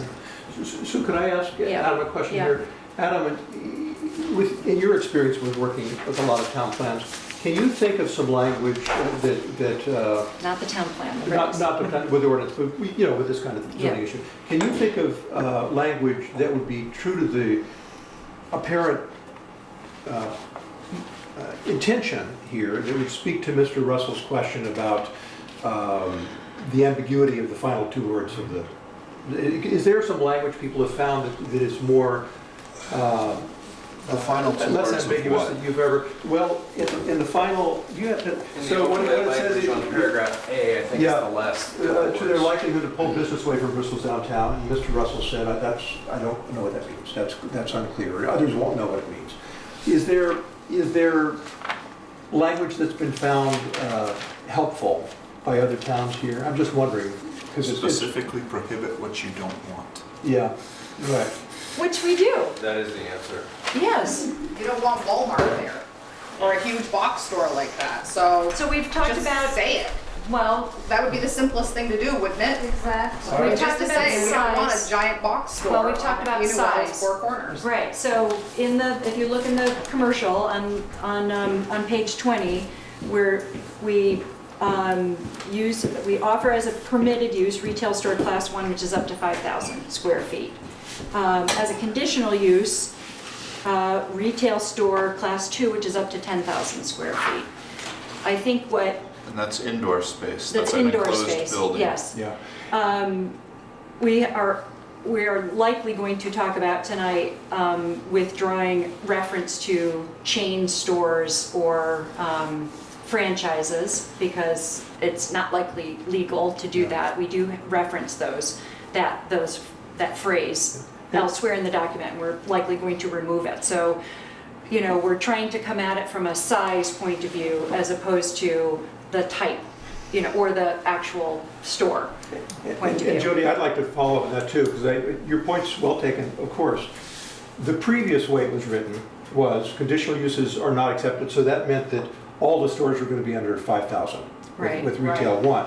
Okay, yeah. But then we didn't want to close the door on people there. We wanted to give them a chance to say, well, I can work it in, it's going to work well, it'll become part of the conversation. So that made it harder to be, that's why that ambiguity came in. But I hear you on Yeah, that, and I understand what you're saying. And I understand the thought train behind it. Yeah. I do get that, because there are some things that could fit there that would be great, as long as there was a sidewalk and maybe a beautiful little park, and, you know, there could be some great development that goes on there that would draw people to the community and then That's help exactly them what we move talked upstream. about when we So had this I get that, I conversation. do get that, yeah. So, Sue, in terms of where Yes. we stand now, Yeah. we're having this meeting, do we want to have a sense that, I don't know, do people generally approve of it on the board with the understanding that we have to work in the last phrase before it comes back? Do we have the right to tinker with it a little bit more after this meeting? think we do. Because I think we do. that would be better than trying to do the wordsmithing tonight, having heard the concerns. But again, the question is this approach Well, that's why I broadly? need to sort of dial it back here Yeah. to within the planning commission and get a sense, because we have 5 members here. I would want 5 to say yes, that we are willing to consider this as an amendment in order to craft a new version to consider again on November 1st, after which we would, along with other input that we're going to talk about, convey finally to the select board. But I need to have a sense from folks, the 5 folks here, including me, whether we're interested in pursuing this idea at the very least in order to maintain a Daniels Four Corners overlay proposal, but with this amendment under consideration in order to have received input from the public and react to that. So that's what I'm hoping we can talk about now and get a sense of that soon. Each of you 5. Would you, if we were to take the last part of the sentence and put it back in the original paragraph, because we already discussed that in the objectives. Because to me, that feels, the pulling the business feels like an objective. Yeah, okay, and maybe what we could say, Chris, is I see that as a possibility. Maybe we could, I mean, if in general you like the idea of this, but we're interested in rephrasing it and moving that language here, thinking about the end of it that Mr. Russell was looking at. Because that's the only part that makes, and again, not that I don't agree with that it should be in here somewhere. I just think in the allowed uses part, it's so nebulous to me as far as it. So I hear that point. Because we had it in the original part, we worked really hard to get it there, and I like that. I think the whole allowed use sentence or paragraph could be reworked. Basically, it's like all uses permitted or allowed or listed in this section are allowed within the overlay district on the understanding the application within this category will be evaluated in relation to both the design standards listed below. So it's very clear that those design standards, and then the likeliness goes back up to the objective. So that concept, if we're up to that, I like where we're going, and I think we could definitely wordsmith this a little bit. That's my 2 cents. All right, Skimmer, let me have your input. Well, taking the conditional use aspects, I mean, I think that the majority of the teeth have been taken out, but, so I mean, I don't personally see it doesn't seem like there's a lot of added burden at all to continue development there at this point. So Beyond I the agree with design the direction. standards, beyond the more elaborate, perhaps. Yeah, well, I mean, I think that, you know, it's like the sidewalk to nowhere. I don't think that you know, it has to start somewhere, but there's also, you know, when you think about the development of the downtown, you know, the potential of you know, a business park or anything like that on Stony Hill and that connection. I mean, I just think that it's going to be, that for the most part, people are reasonable within the village. You know, Yeah. they're making decisions and going forward. So I don't think anyone will be forced to do like the sidewalk to nowhere type thing. So I think that the direction that it's going is great, and it just needs to be reworked a little bit. Okay, all right. So I'm in support of this amendment and continuing to pursue the idea of a Daniels Four Corners overlay. So we have 4. We have one more member who is with us at the table. So I'd like to hear from you, Anna. I guess I feel like arriving at a compromise that, you know, looks at what is we want to preserve in our village, and things about it that we love, we want to allow it to grow, and, you know, not stay the same forever. You know, I do think it's important to consider the fact that I have a piece of property and I'd like to be able to do something with it. But I also think that, you know, considering what goes in that area, and considering our downtown are important, and to balance those, I think that what you've come up with in this, John, is a good compromise. I think I had the same concern about that last part of the last sentence. At the same time, I think we're always going to have a little bit of ambiguity. I happen to think that that's a good thing. We need to create regs that allow for change in the village. And yes, we're at the Planning Commission right now, but who knows who the Planning Commission would be in 5 years, and who knows what's going on downtown in 5 years, or in that district. I think that I'm okay with it. I do think moving it back into the objectives might make some sense. You know, I don't think that we're ever going to come up with something that's perfect and makes everyone 100% happy. I think that as much as we can possibly work to take personalities and personal things out of it and really try and think about something that's best and fair and consistent and has heard the public and has looked at the town plan and is looking at the village. So you're trying to get all those things in balance. You know, I also think it's good that it creates a reality where it's not tied to the individual applicant and what they might, you know, that you might get an awesome applicant. You guys are awesome. You care about your property. It looks great. I drive by it every day, you know. But who knows who's going to own that in 30 years? You have plans for your kids, and that's great. But sometimes things change. And he's way fussier than I am. And there you go. So you guys are wonderful. But that's not to say that someone across the, you know, diagonally across from you or on the other side would come in and also be wonderful. And I think that that's the reason why having some kind of an overlay district is important. So I think it's a good compromise. I know I was long and wordy and all over the place. Well, thank you. You know, everyone's comments has given us a lot to think about, and we really do appreciate that. And we'll need to try to tighten it up. I think we're all agreed about that. So rather than go, I think, line by line here now, just as we've done in the past, as long as we're in agreement to agree to consider language, John, you've done a great job of helping advise on this, and if you would continue to serve in that role, I would certainly really appreciate it.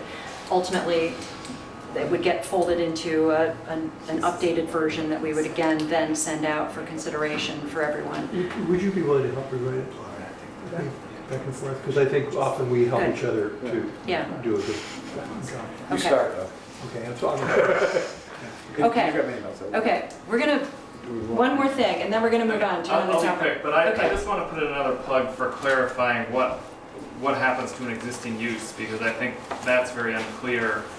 If, you know, what is the threshold that suddenly triggers the need to put in all the landscaping and the sidewalk and all that. And so I think if you are settling on this compromise, I think we'd request some kind of exemption for an existing development. So if they wanted to bulldoze their site and make a completely different development, sure, they should be treated the same way as the vacant properties across the street. But if it's adding a building or making some change to what's there, I could see the zoning board making very different decisions, having trouble deciding how to handle that. And can I just make sure I hear you? Yeah. That's very clear. So and you're referring specifically to existing uses being expanded. Right, or Yeah. existing development. So even if maybe there was some change in use of the buildings, you're maintaining what's there, because I think it's hard to insert these design standards into the existing buildings. Yes. If you want to tear it down and build a drugstore or something, that would be the time to put in the whole panoply of landscaping and all that. But if you're just working with what's there, even if maybe it's some kind of change in use, if it's still the same development. Was that one of your main concerns before, Dave? Yeah. That actually, thanks. That was very well focused. That's helpful. Thanks. Yeah. Okay. Okay, thank you.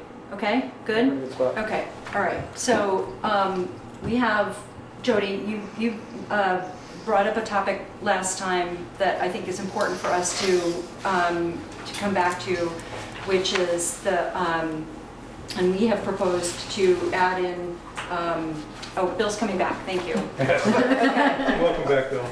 We'll let Bill back to the table. Pointing out in the village mix zone, the necessity or the interest you had in having a sawmill noted as a use. And so I'd like to propose, and certainly Adam has proposed in the updated version, adding in conditional as for sawmill in the village mixed. Right. And while you guys are here, I just wanted to come to that. And now, have you reviewed the updated definition of sawmill? Because we expanded that tremendously. We have, and Mike Okay. has some thoughts. Okay. So I just want to make sure that when we use the word sawmill, and it's not, we expanded way beyond it. Bill worked very hard to make sure that we tried to add as much to that as we could, and not, you aren't just cutting boards anymore. It's not what sawmills do anymore. So.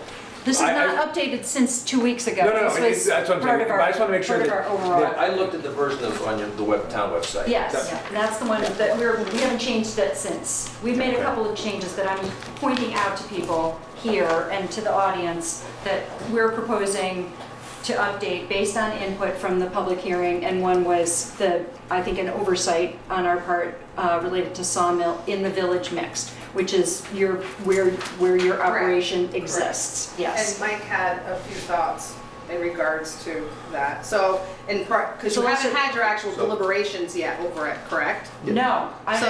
So maybe hear from him first and then have your Okay. deliberations? Does that make I'm good with sense? that. Yes. I'll try and be super fast, Yes. but you can see already that's hard for me. So I just want to ask a question. Why is this area of town not C1 zone? Which area? The area where the Lathrop Forest It is Products. current mixed. It's currently zoned as mixed. Yeah, and and I'm we've- wondering why it's not a commercial one zoned area. Well, all right, let me go back in time. So currently it's zoned as mixed. Our Yeah. current mixed zone allows for a mixture of uses. We have continued that and expanded in our proposal for village mixed, expanded the area, certainly, and the number of uses. I can't speak for the planning commission, Way in back. 2006. We never considered making that commercial.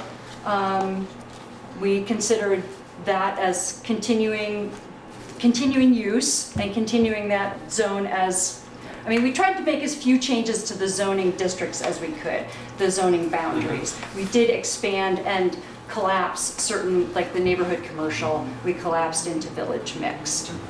I think there was some minimal discussion on it. One of the biggest reasons why we wouldn't do that is immediate proximity to the downtown. When you look at the vision is to pull the commercial one step further out and have in the commercial where it is would be probably the main reason when we're looking at development. That's the next. There's residential within that, and it has been forever.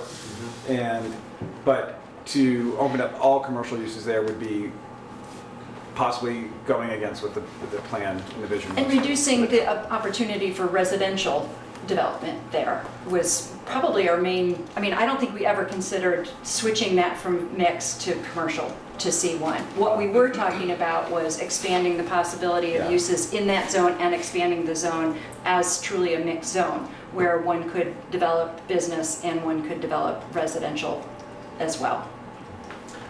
So proximity to the village is one thing I heard, that makes sense to me. That's the overall plan, whether it's that particular piece of property or even when we talk about the Bristol Works property, which is another piece of mixed right in the center of the village, we would never look at that as commercial either because of the same reason. Okay, and I guess proximity, if you look at it in 2 dimensions, I get you, but if you look at it in 3 dimensions, that property is a long way from the village. That's just an observation. And it's been historically a heavy commercial use. It's been there for a long time. Absolutely. So, and if my understanding is correct, we've not reviewed all the history of your ordinance. At one time it was commercially zoned, and that this mixed village is a newer development. Well, we're working from a document that's, I mean, the current regs were approved in 2006. I can't speak to what it was zoned before that. And maybe that just points out the longevity of the Lathrop family in town. Sure. Like, that doesn't seem like Which very we long. recognize. Yeah. So okay. But you're aware, obviously, that anything that happens in that district, the C1 district, is that we might be concerned with is going to be subject to site plan review. But the operations in village mix, is that what you're saying? I'm still on the question of why could it not be zoned commercially? Oh. And I understand that would be a very disruptive and huge change, but it's an intellectual exercise I think we need to go through in order to understand where we are now. Okay, so commercial uses in use in a commercial district like this is going to be subject to the full range of site plan review criteria. Okay, sorry. This is getting way off track, but I'm appreciating this. I'm just appreciating, but I just need to go there in order to help. If I can answer your questions, I will try. Or I can receive your input. I don't know that I can answer to a satisfactory level off the top of my Would you head. prefer me to give this to you in written form after the hearing? Well, it's not a hearing. After the meeting, yes, that would help. But I do appreciate the input. I mean, it's a completely different tack at this moment for what sounds like. From the issue that Jody raised at the last. No. But for you to, She's intended to respond to that issue. but for you to, She intends to respond to that issue. I can't tell if you're asking for us to consider that being rezoned as commercial. I would like you to consider that, and I understand that's asking a lot, and I have some other things to talk about, but I just want to put in your deliberative thought process the possibility of doing that. Okay. I think that the same, possibly very close to the same objective could be realized, and the same kind of outcome would be to put the sawmill, as the definition's been refined, in as a permitted use. As opposed to conditional. Right. And I understand that when you take it out of conditional use, then there's much less neighbor interaction with a proposal. There's much less that the town can do in terms of placing conditions on it. But when it comes right down to it, in my view, the conditional use distinction is the debate about whether this particular use is Appropriate for that area. So Yes. I think that, again, it goes back to the longevity. This has been there a long time. So to say that it's suddenly not appropriate in that district, That's not what we're saying. but you agree But the that, possibility. but you agree that's an important distinction between a permitted and a conditional use. So that would be a proposed change we'd like to see. And I changed the table for you so it's easy to see. And I also have a slightly revised definition of light industry and sawmill. And you don't need to look at this now, but there's not many changes. I think sawmill, it looks like you're sort of sidling up to including sawmill as a class 3 light industrial use. if I'm reading between the lines correctly. And so I would argue maybe just throw it right in there explicitly and say a sawmill is a light industrial use.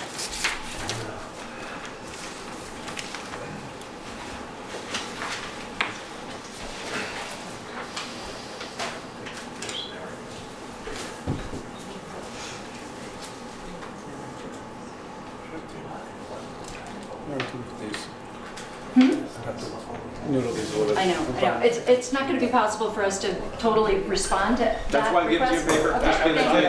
I appreciate it. I don't even think about it. Yeah, and then the only other thing I did was play with Bill's definition a little bit to get it, I think, more clear. Yours was great, but I had to change it. So a request to consider the zone as C1, request to consider sawmill as permitted, not conditional. Yes. And a request for us to consider your suggestions related to the definitions. Yeah, and my last comment and observation that in the commercial district, you have sawmill permitted there.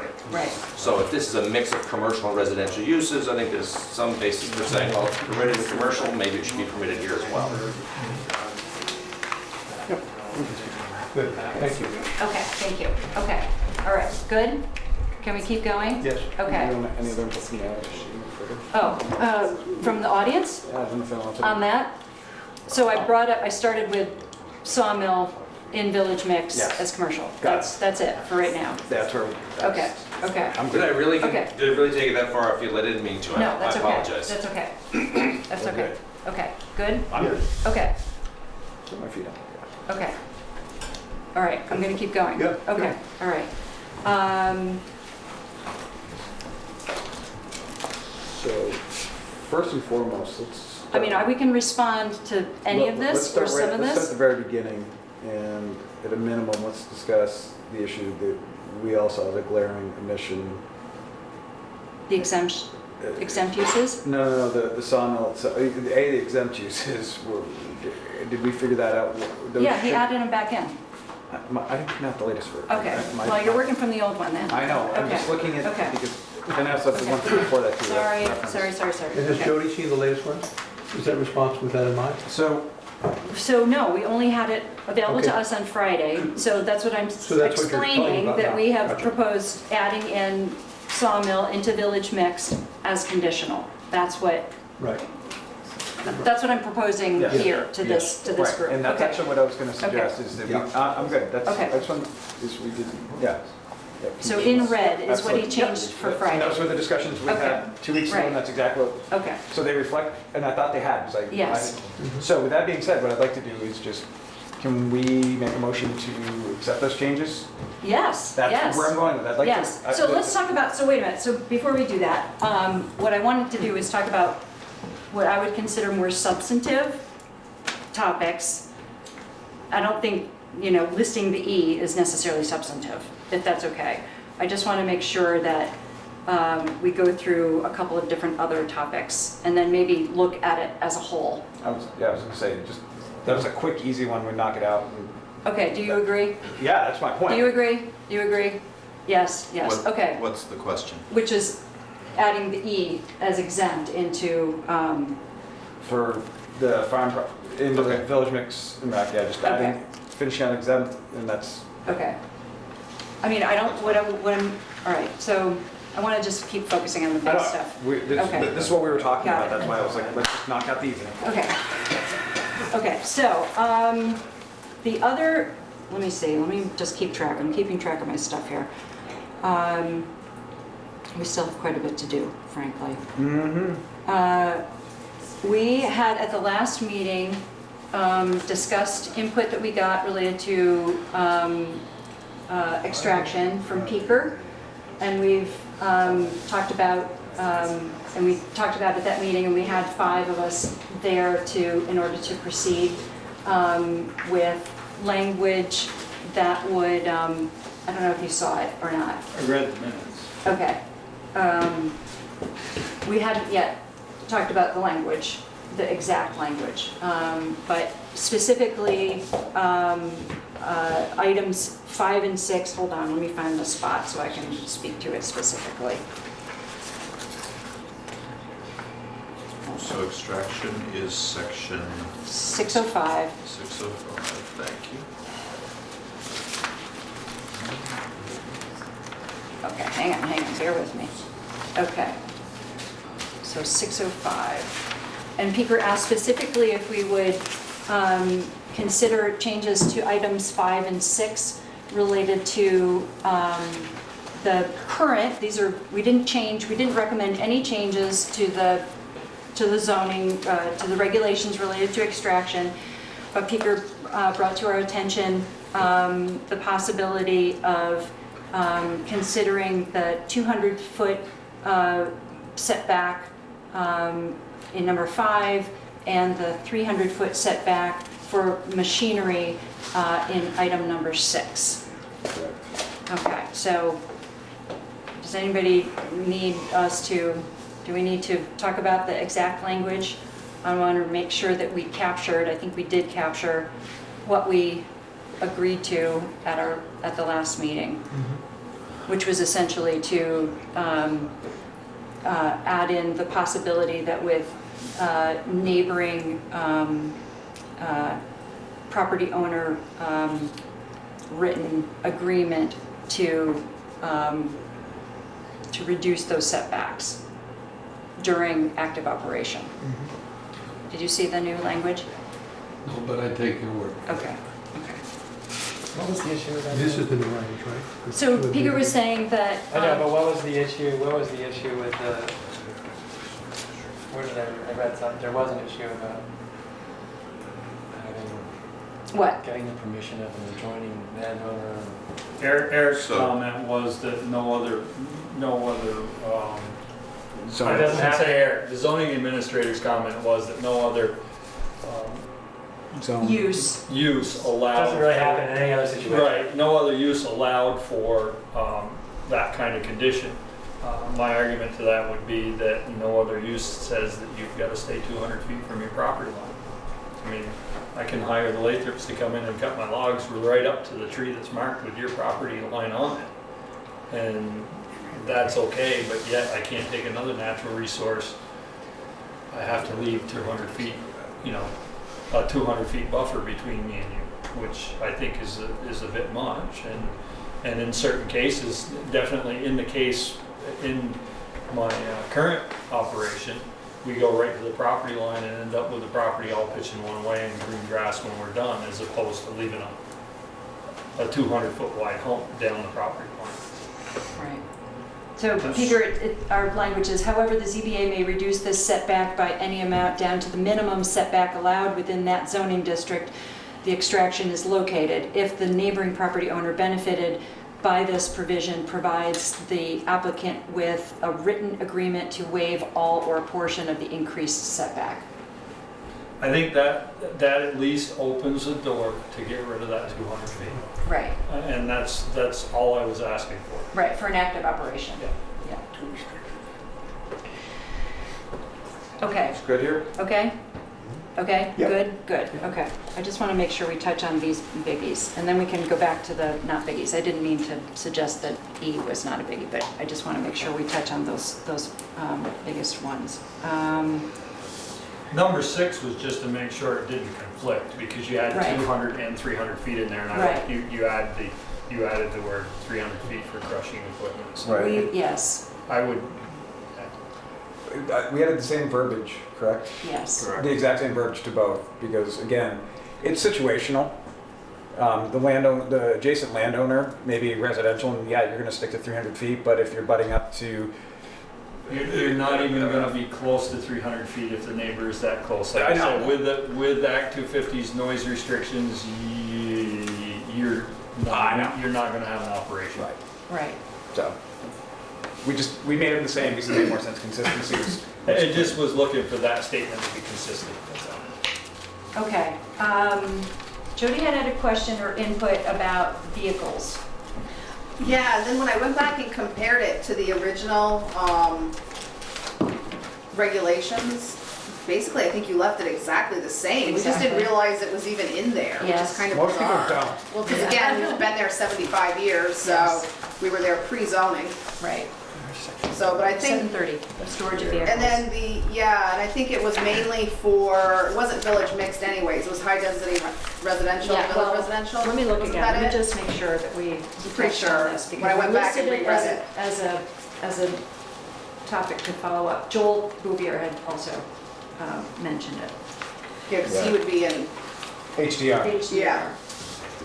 Yeah, it's HDR village, yeah, residential, RC, and village. Right, so since 2 weeks Yeah. ago, we have suggested eliminating village mix, but keeping the high-density residential and village residential. I think the reason why it stood out so much compared to the old bylaw that was there before is because the format has changed so much. Right. You know what I mean? It was Right. like, oh, I never knew that was Yeah, there. everyone's When I read went the back and document for reread the it, first time, believe Yeah, me. that's why it was so shocking. Before it felt like a footnote, now it feels like it's part of the document. Yeah, exactly. Okay, Yeah, so we're just so fine you with know, that. okay, Yeah. good, all right, So if so. my neighbors don't complain, I can still take my truck home. I'll let you deal with it. I'm saying, no, Only if you're I'm just not gonna, residential or HDR. We had a request to consider extending ROC up North Street to the, to include, right, to Garfield Street, right? Actually, didn't we talk about, might as well include the library? Well, I wonder about this idea, Right so to let's, Lawrence Lane. you know, this Because was, of the firehouse building and. Right. Yeah. Yeah. I mean, if so we're gonna let's just expand look, it. well, let me just look at ROC, and I want to be careful about this, because we've been very, very careful to not, you know, I mean, we've just been very deliberative about, Oh, yeah. about those boundary changes. All right, hang on, I'm gonna look at ROC for a second. What are the bigger maps? I'll look at the Might be- maps, all right. Well, I'll are they just the get one- that one right there. The- Yeah. Because otherwise you're not going to see it. I'm more looking at what we would. Now,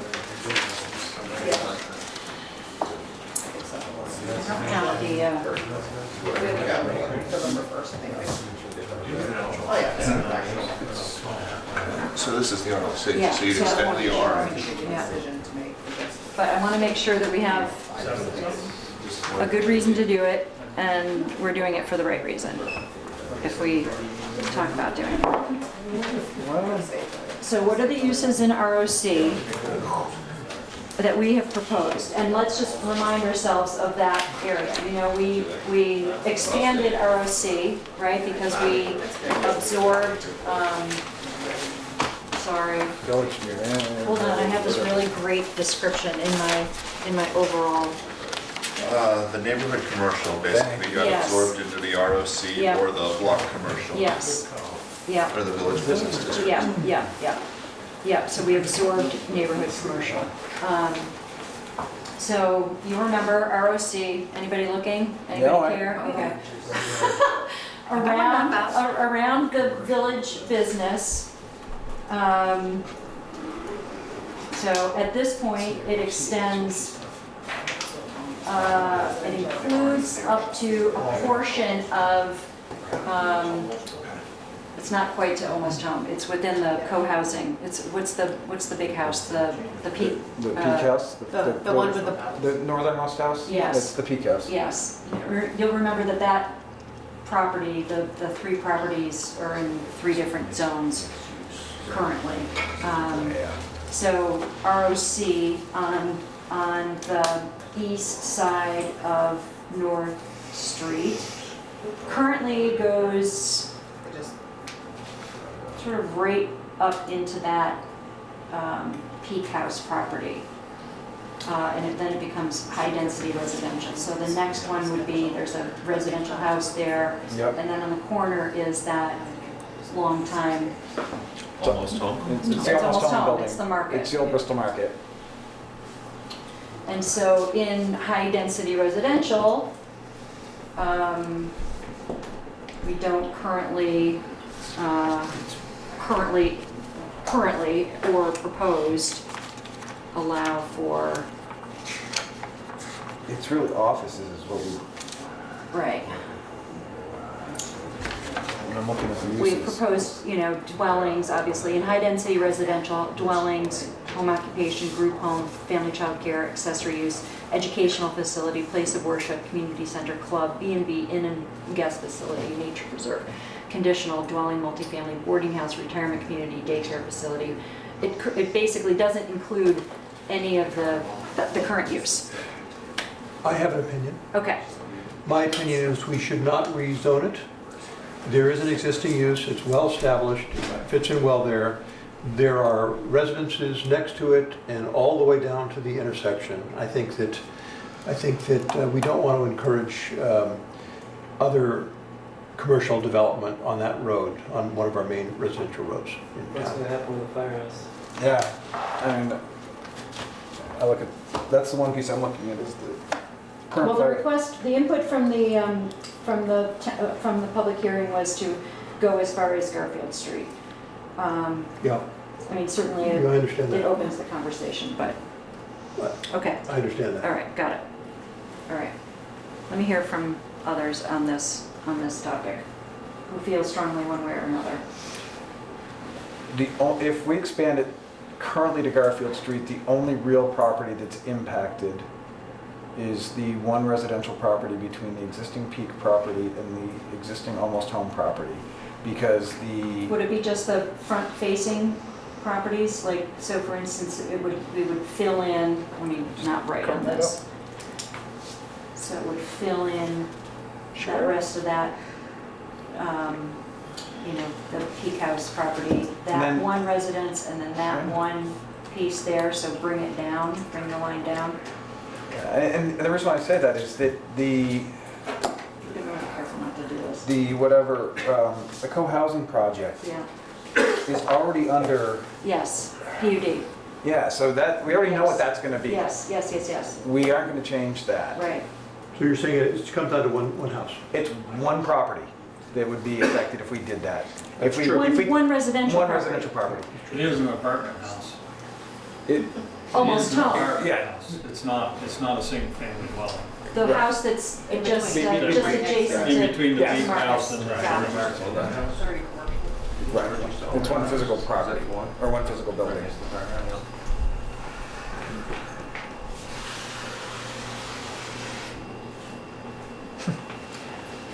And actually, that screws them over if we do that. Yeah, that then makes his property a pre-existing non-conforming because we don't allow multifamily in ROC. Which house? The house? The In one that- between. The one in between, right? Between the Peak House and Yep. Almost Home. This property Yeah, right yeah, there yeah. is an apartment building, and we would Yeah. make it a pre-existing non-conforming, which then would put undue burden upon that landowner. Well, so it sort of defeats the purpose of the original request, which was. Right. But Yeah, a do large that portion become- isn't, so that's how that worked. Hold on, let me just refresh. ROC. Right, Yeah, in the use table, we took multifamily out of it on purpose. right. We didn't want to see, go there. West Street converted. Yes. To go and build myself, I'll go and see West Street turn into apartments, residential environments. All right, let me get the, let me take the temperature here. That alone, I, What does that mean? no, the, knowing that we would make another, by We would fixing, change a house in between, we would take a property that's already a pre-existing non-conforming and make it conforming. but change But then we another would take an already conforming building and make it non-conforming. Right. And I can't do that, Right. in my mind. We would be, you're swapping conforming for non-conforming. one. Right. The On people, adjacent the properties. people that bought that On property adjacent properties. bought it knowing it was a pre-existing non-conforming. The people that have the apartment building, it's It's conforming a today. residential, it's a high-density That's- residential. That's what they bought it as, that was the intent of that property. I'm gonna have to say no on expanding that. No, Well, I have two no's, so that's that. Well, We can hear the rest of we it. have three no's. okay. All right, how do No. others feel? No, we have three. I'll go around. I just said no, that's three, let's move on. Okay, okay. I was gonna say no anyhow, Okay, because of the okay. exact same thing that Chris Okay, just okay, mentioned. all So, right, okay, thank you. Thank you. Okay. Okay, all right, hang on. Next. How are we doing? Oh, we're cruising. We got yeah. this. Okay. Do you have input for us about 35-foot height? So currently, your regs basically. Eric had some great conversations with Brett. You know, that was the 35-foot height regulation What- maximum for structures. What was an old fire prevention Right. limitation? Brett did say if it was, if the living floor didn't go above 35, you know, I guess, what's the correct term? Sorry. Is it at the peak? Right So, now, go ahead. your building height is the vertical distance measured from the average elevation of the proposed actual finished grade of the building to the highest point of the roof. Ah. And that's 35 feet, and it's a pretty uniform restriction around town, except for non-habitable commercial structures, like silos and things like that. So what about The where? 35 feet derives from, that's your tallest ladder on your hook and ladder. We don't have a Yeah, ladder. You don't have a ladder? Well, that's We have We don't have Yeah, a- we have a mutual aid agreement with two neighboring communities. That's how we defend our downtown. So that's where it stems from. That is the old mentality on 35 feet. Yeah, it's where the ladder can reach. So if you're having people live there, you basically want the ladder to be able to get up. So what about the possibility, okay, if I could just propose something that either we, I mean, I don't know if we want to go into each zone and talk about dimensional standards and increasing, but is it possible to consider, you know, given the particular topography or site plan of the proposed development? You know, so I guess what the So question it is, does you know, a when you little have bit. when you have a, you know, when you have a slope, right, and you're going to build into the slope, how do you do that so that you can? From grade. Yeah, the vertical distance measured from the average elevation. So basically, if you're building on a slope like that, right? And it's You're a gonna 10-foot take the rise. two rises and you're gonna average them out, and you may get a little high. Right. Because it's lower, you'll get, the actual peak will be higher on this side than 35 feet. Do we have language currently that speaks to that? That's what it says. Yes. So what I don't get is, since But it's we're, not gonna get you a ton over 35 feet. No, I know. since Okay. we're so consistent about this, why should we think about changing it? I mean, we've made Well, someone every, has asked, right? So we've gotten some But- input, right. but I I wanted, just don't know what the arguments are for doing Yeah, it. but we're not consistent at 35 feet because our downtown is 50. is it? It is today. Well, The buildings are currently, The bylaws say 50 feet. Right. Block commercial is 50 feet. is it? Yes. huh. Did we incorporate that into our new downtown? Look at that I'm for a looking minute. right now. Peter, do you have something to I add? just have a comment, I know where this is coming from. I've been involved with it in the discussion with the individual, and the idea is an area where you can build into the bank.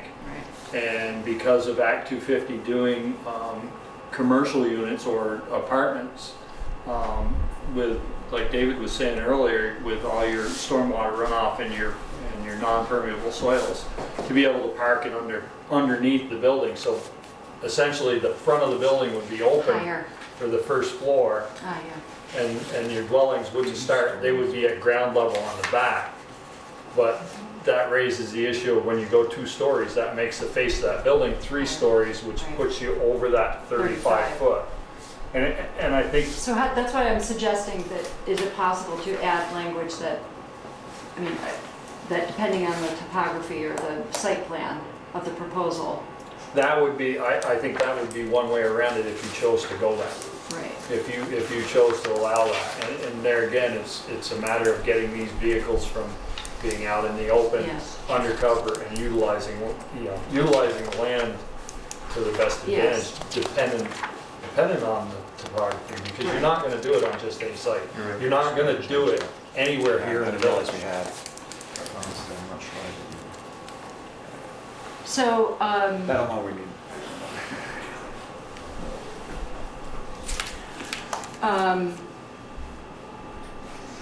I want to be accommodating as much as possible. You know, I don't think we you know, sort of hashed out 35 feet. It appears in our current regs, except for the downtown area? Yeah, and we actually changed it in the updated one. I Yeah. don't know if that was intentional or not. Yes, okay. I'd have to go back and look. This is why we're reading very closely. Because of the height that already exists. And what I mean, one of the things Yes, is if what our there wasn't a intention compelling, is. if there wasn't a compelling reason to change the standard, don't change it. Right. Right, that's what we said. I don't know how high the existing buildings are. They're tall. This one's very tall. All right, I don't want to get stalled here Yeah, too no. long, but I do want to, you know, I mean, is it possible to, you know, incorporate this idea of site plan, but where would we put that? I don't necessarily want to go into every single zone, into the dimensional standards and add So I that. might be able to take the 35 foot and basically hit the habitable floor. So Right, as opposed to measuring it from the highest peak Yeah. of the roof, I measure it to the floor, Right. basically, so you That can was, get that was the, gonna be my right. suggestion. I think that's what Eric and Brett have talked But about. should we also set Oh. a, sorry. What zones does this apply to? all of them. So It would apply to there's all of them. another issue, which is there are a lot of regulations Potentially all. about setbacks and ratio of buildings to property that are meant to, certainly in the village, maintain a consistent Pattern. traditional impact such as we've had for so long. And so I just don't know Right. whether this is in trying to deal with one problem, getting rid of some other goals that have been tried to, that the plans have been trying to achieve for a long time. That's why I don't want to rush into it. Right, so I guess I'm suggesting to keep the 35, but to add clarifying To language. potentially change the height so that it goes to the Base. highest floor. Well, The entrance to just the- means they the can be entrance to higher the if you have the highest highest floor Right. higher and have something underneath it. So where I was going to go with that, do we Yeah. set that first level, the uninhabitable first level, i.e. the parking space? Do we set some sort of, because do you want to set that at 10 feet max or any type of limitation there? Or do you, I mean, not that anyone would want to build it 30 feet high, but if I don't live in it, it's just my storage bin and then my house on top of it.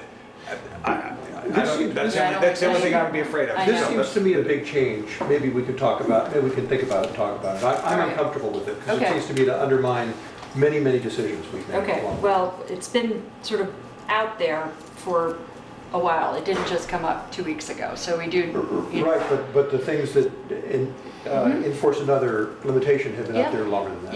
Yep, Like yep, decades. got it, okay. Anybody I think, else have you strong know, feelings a about simple 35 way- feet? A simple way around it would be to go to 3 stories and limit the height of those stories. All it's gonna do is allow your roof to go over it, and there are a number of 3-story buildings throughout the village. You know, all the way up North Street, there are 3-story buildings. I know over on Munsell Avenue, Taylor Avenue, there's 3-story buildings. Which are all over 35? Yes. So if you went with something along the 3-story line, which I think is what Adam was alluding to, is that access to that story is under 35 feet. Access to that 3rd story has to be under 35 feet. That would eliminate what Chris was worried about with a 30-foot basement ladders. and then 2 more stories on top of it. Right. Just a suggestion. Yeah, no. It's a good suggestion if we want to solve it in this direction. It's a big change, in my opinion. Okay, are you gonna think about some ideas?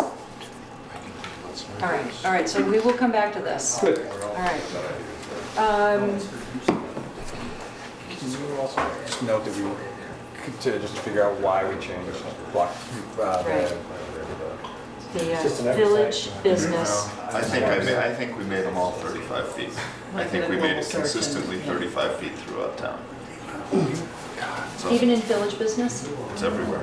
I know it is, I just But I wonder why wonder if we did it. intended to do that. I don't know the answer. Okay, all right, So all that's right, what all I, right, we all can right, just all check right, in got it. minutes and So I see if have we had that that. discussion, but thank you. All right, so What do we got left?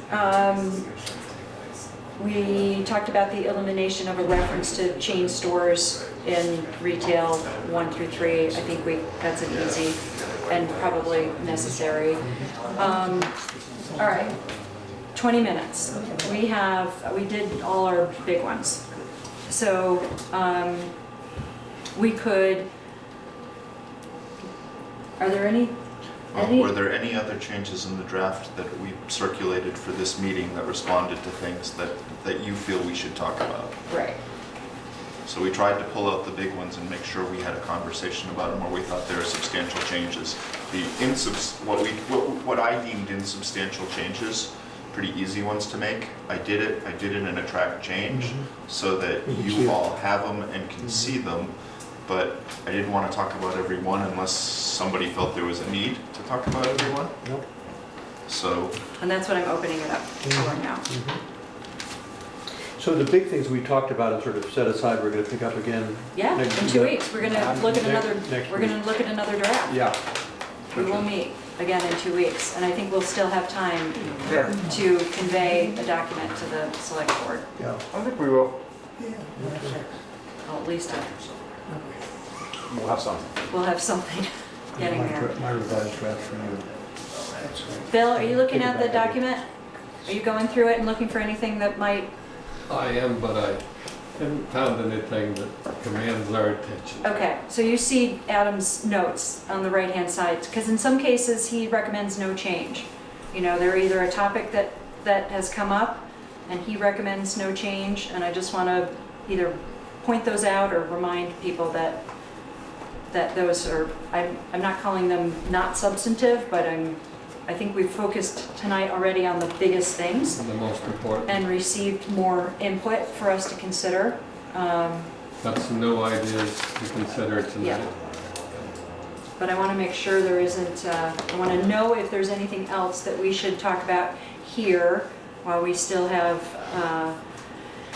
the possibility of influencing change, which I'm thinking there's going to be less and less of, but I hope we're getting there. I think we're advancing.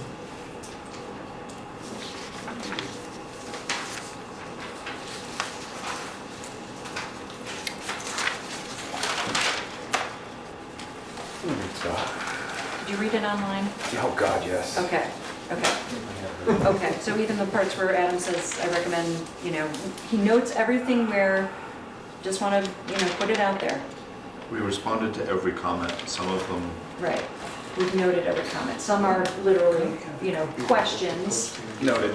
Yes. So And some I actually, have to get back to Michelle early. I have to respond to her. She had a long email of questions that were mostly just questions and some typos that we incorporated.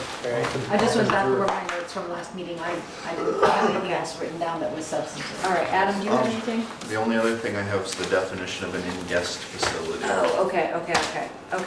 So Right. I forgot about that. Yeah. Carol Wells asked us if we would consider eliminating the owner-manager residence requirement in an inn or guest facility, not because that's an issue for them, but she feels it would be a deterrent to others who may want to develop inn or B&B or guest facilities who may not be on site.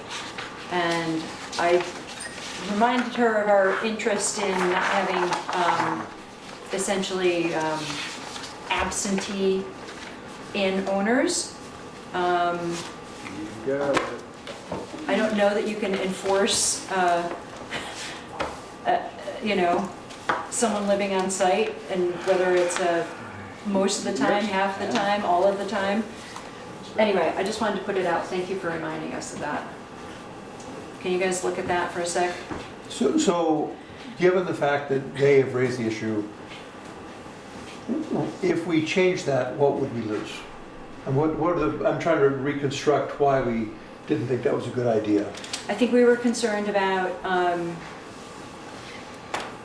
you know, that that someone would shift something like an inn or a guest facility without someone, an owner or a manager living on site could have the this is my memory of our conversation about this ages ago, could have the potential to shift to transient housing, I guess is not a great way to describe it, but, you know, without, speaking about something in an illegal way, I want to make sure that, you know, there is a concern about that. Okay, Peter and Jody. Could you define on-site for me? Living in it. In the same Well, what building? is It says a dwelling unit, a building or a site containing a dwelling unit occupied by an owner or resident. So it could be a secondary structure on the facility. You could have a 12-room building and the owner or manager lives in the barn out back. Okay, so I've got a unique question, I guess. I've got an apartment house that I have an apartment that's empty. This is about inn or guest house. Yeah, okay, go ahead. Let me get there. Yeah, okay. You want to Airbnb it out? Yeah. And, I mean, I live on one side of it, my brother lives on the other side of it, the both of us own it. But Yeah, yeah. neither one of us live in that building. Would that Yeah. make us non-compliant if we asked to do I that? don't think that that's an inn or guest No, facility. because you have to have 12 rooms or more for that. Well, there's more than 12 rooms in that apartment, but they're only rented to 3 people. 12 lodging rooms, it states. 12 separate rooms, 12 separate units. Units, okay. All right, There thank is you. something smaller. Yeah. Jody, do you have any? That's all I was gonna Okay. say, but it's Okay. lodging Right, Yeah. rooms. Yeah. You're missing a word. right. So what, what's the? I mean, I don't know that it, you know, I mean, I'm losing my steam here, so forgive me.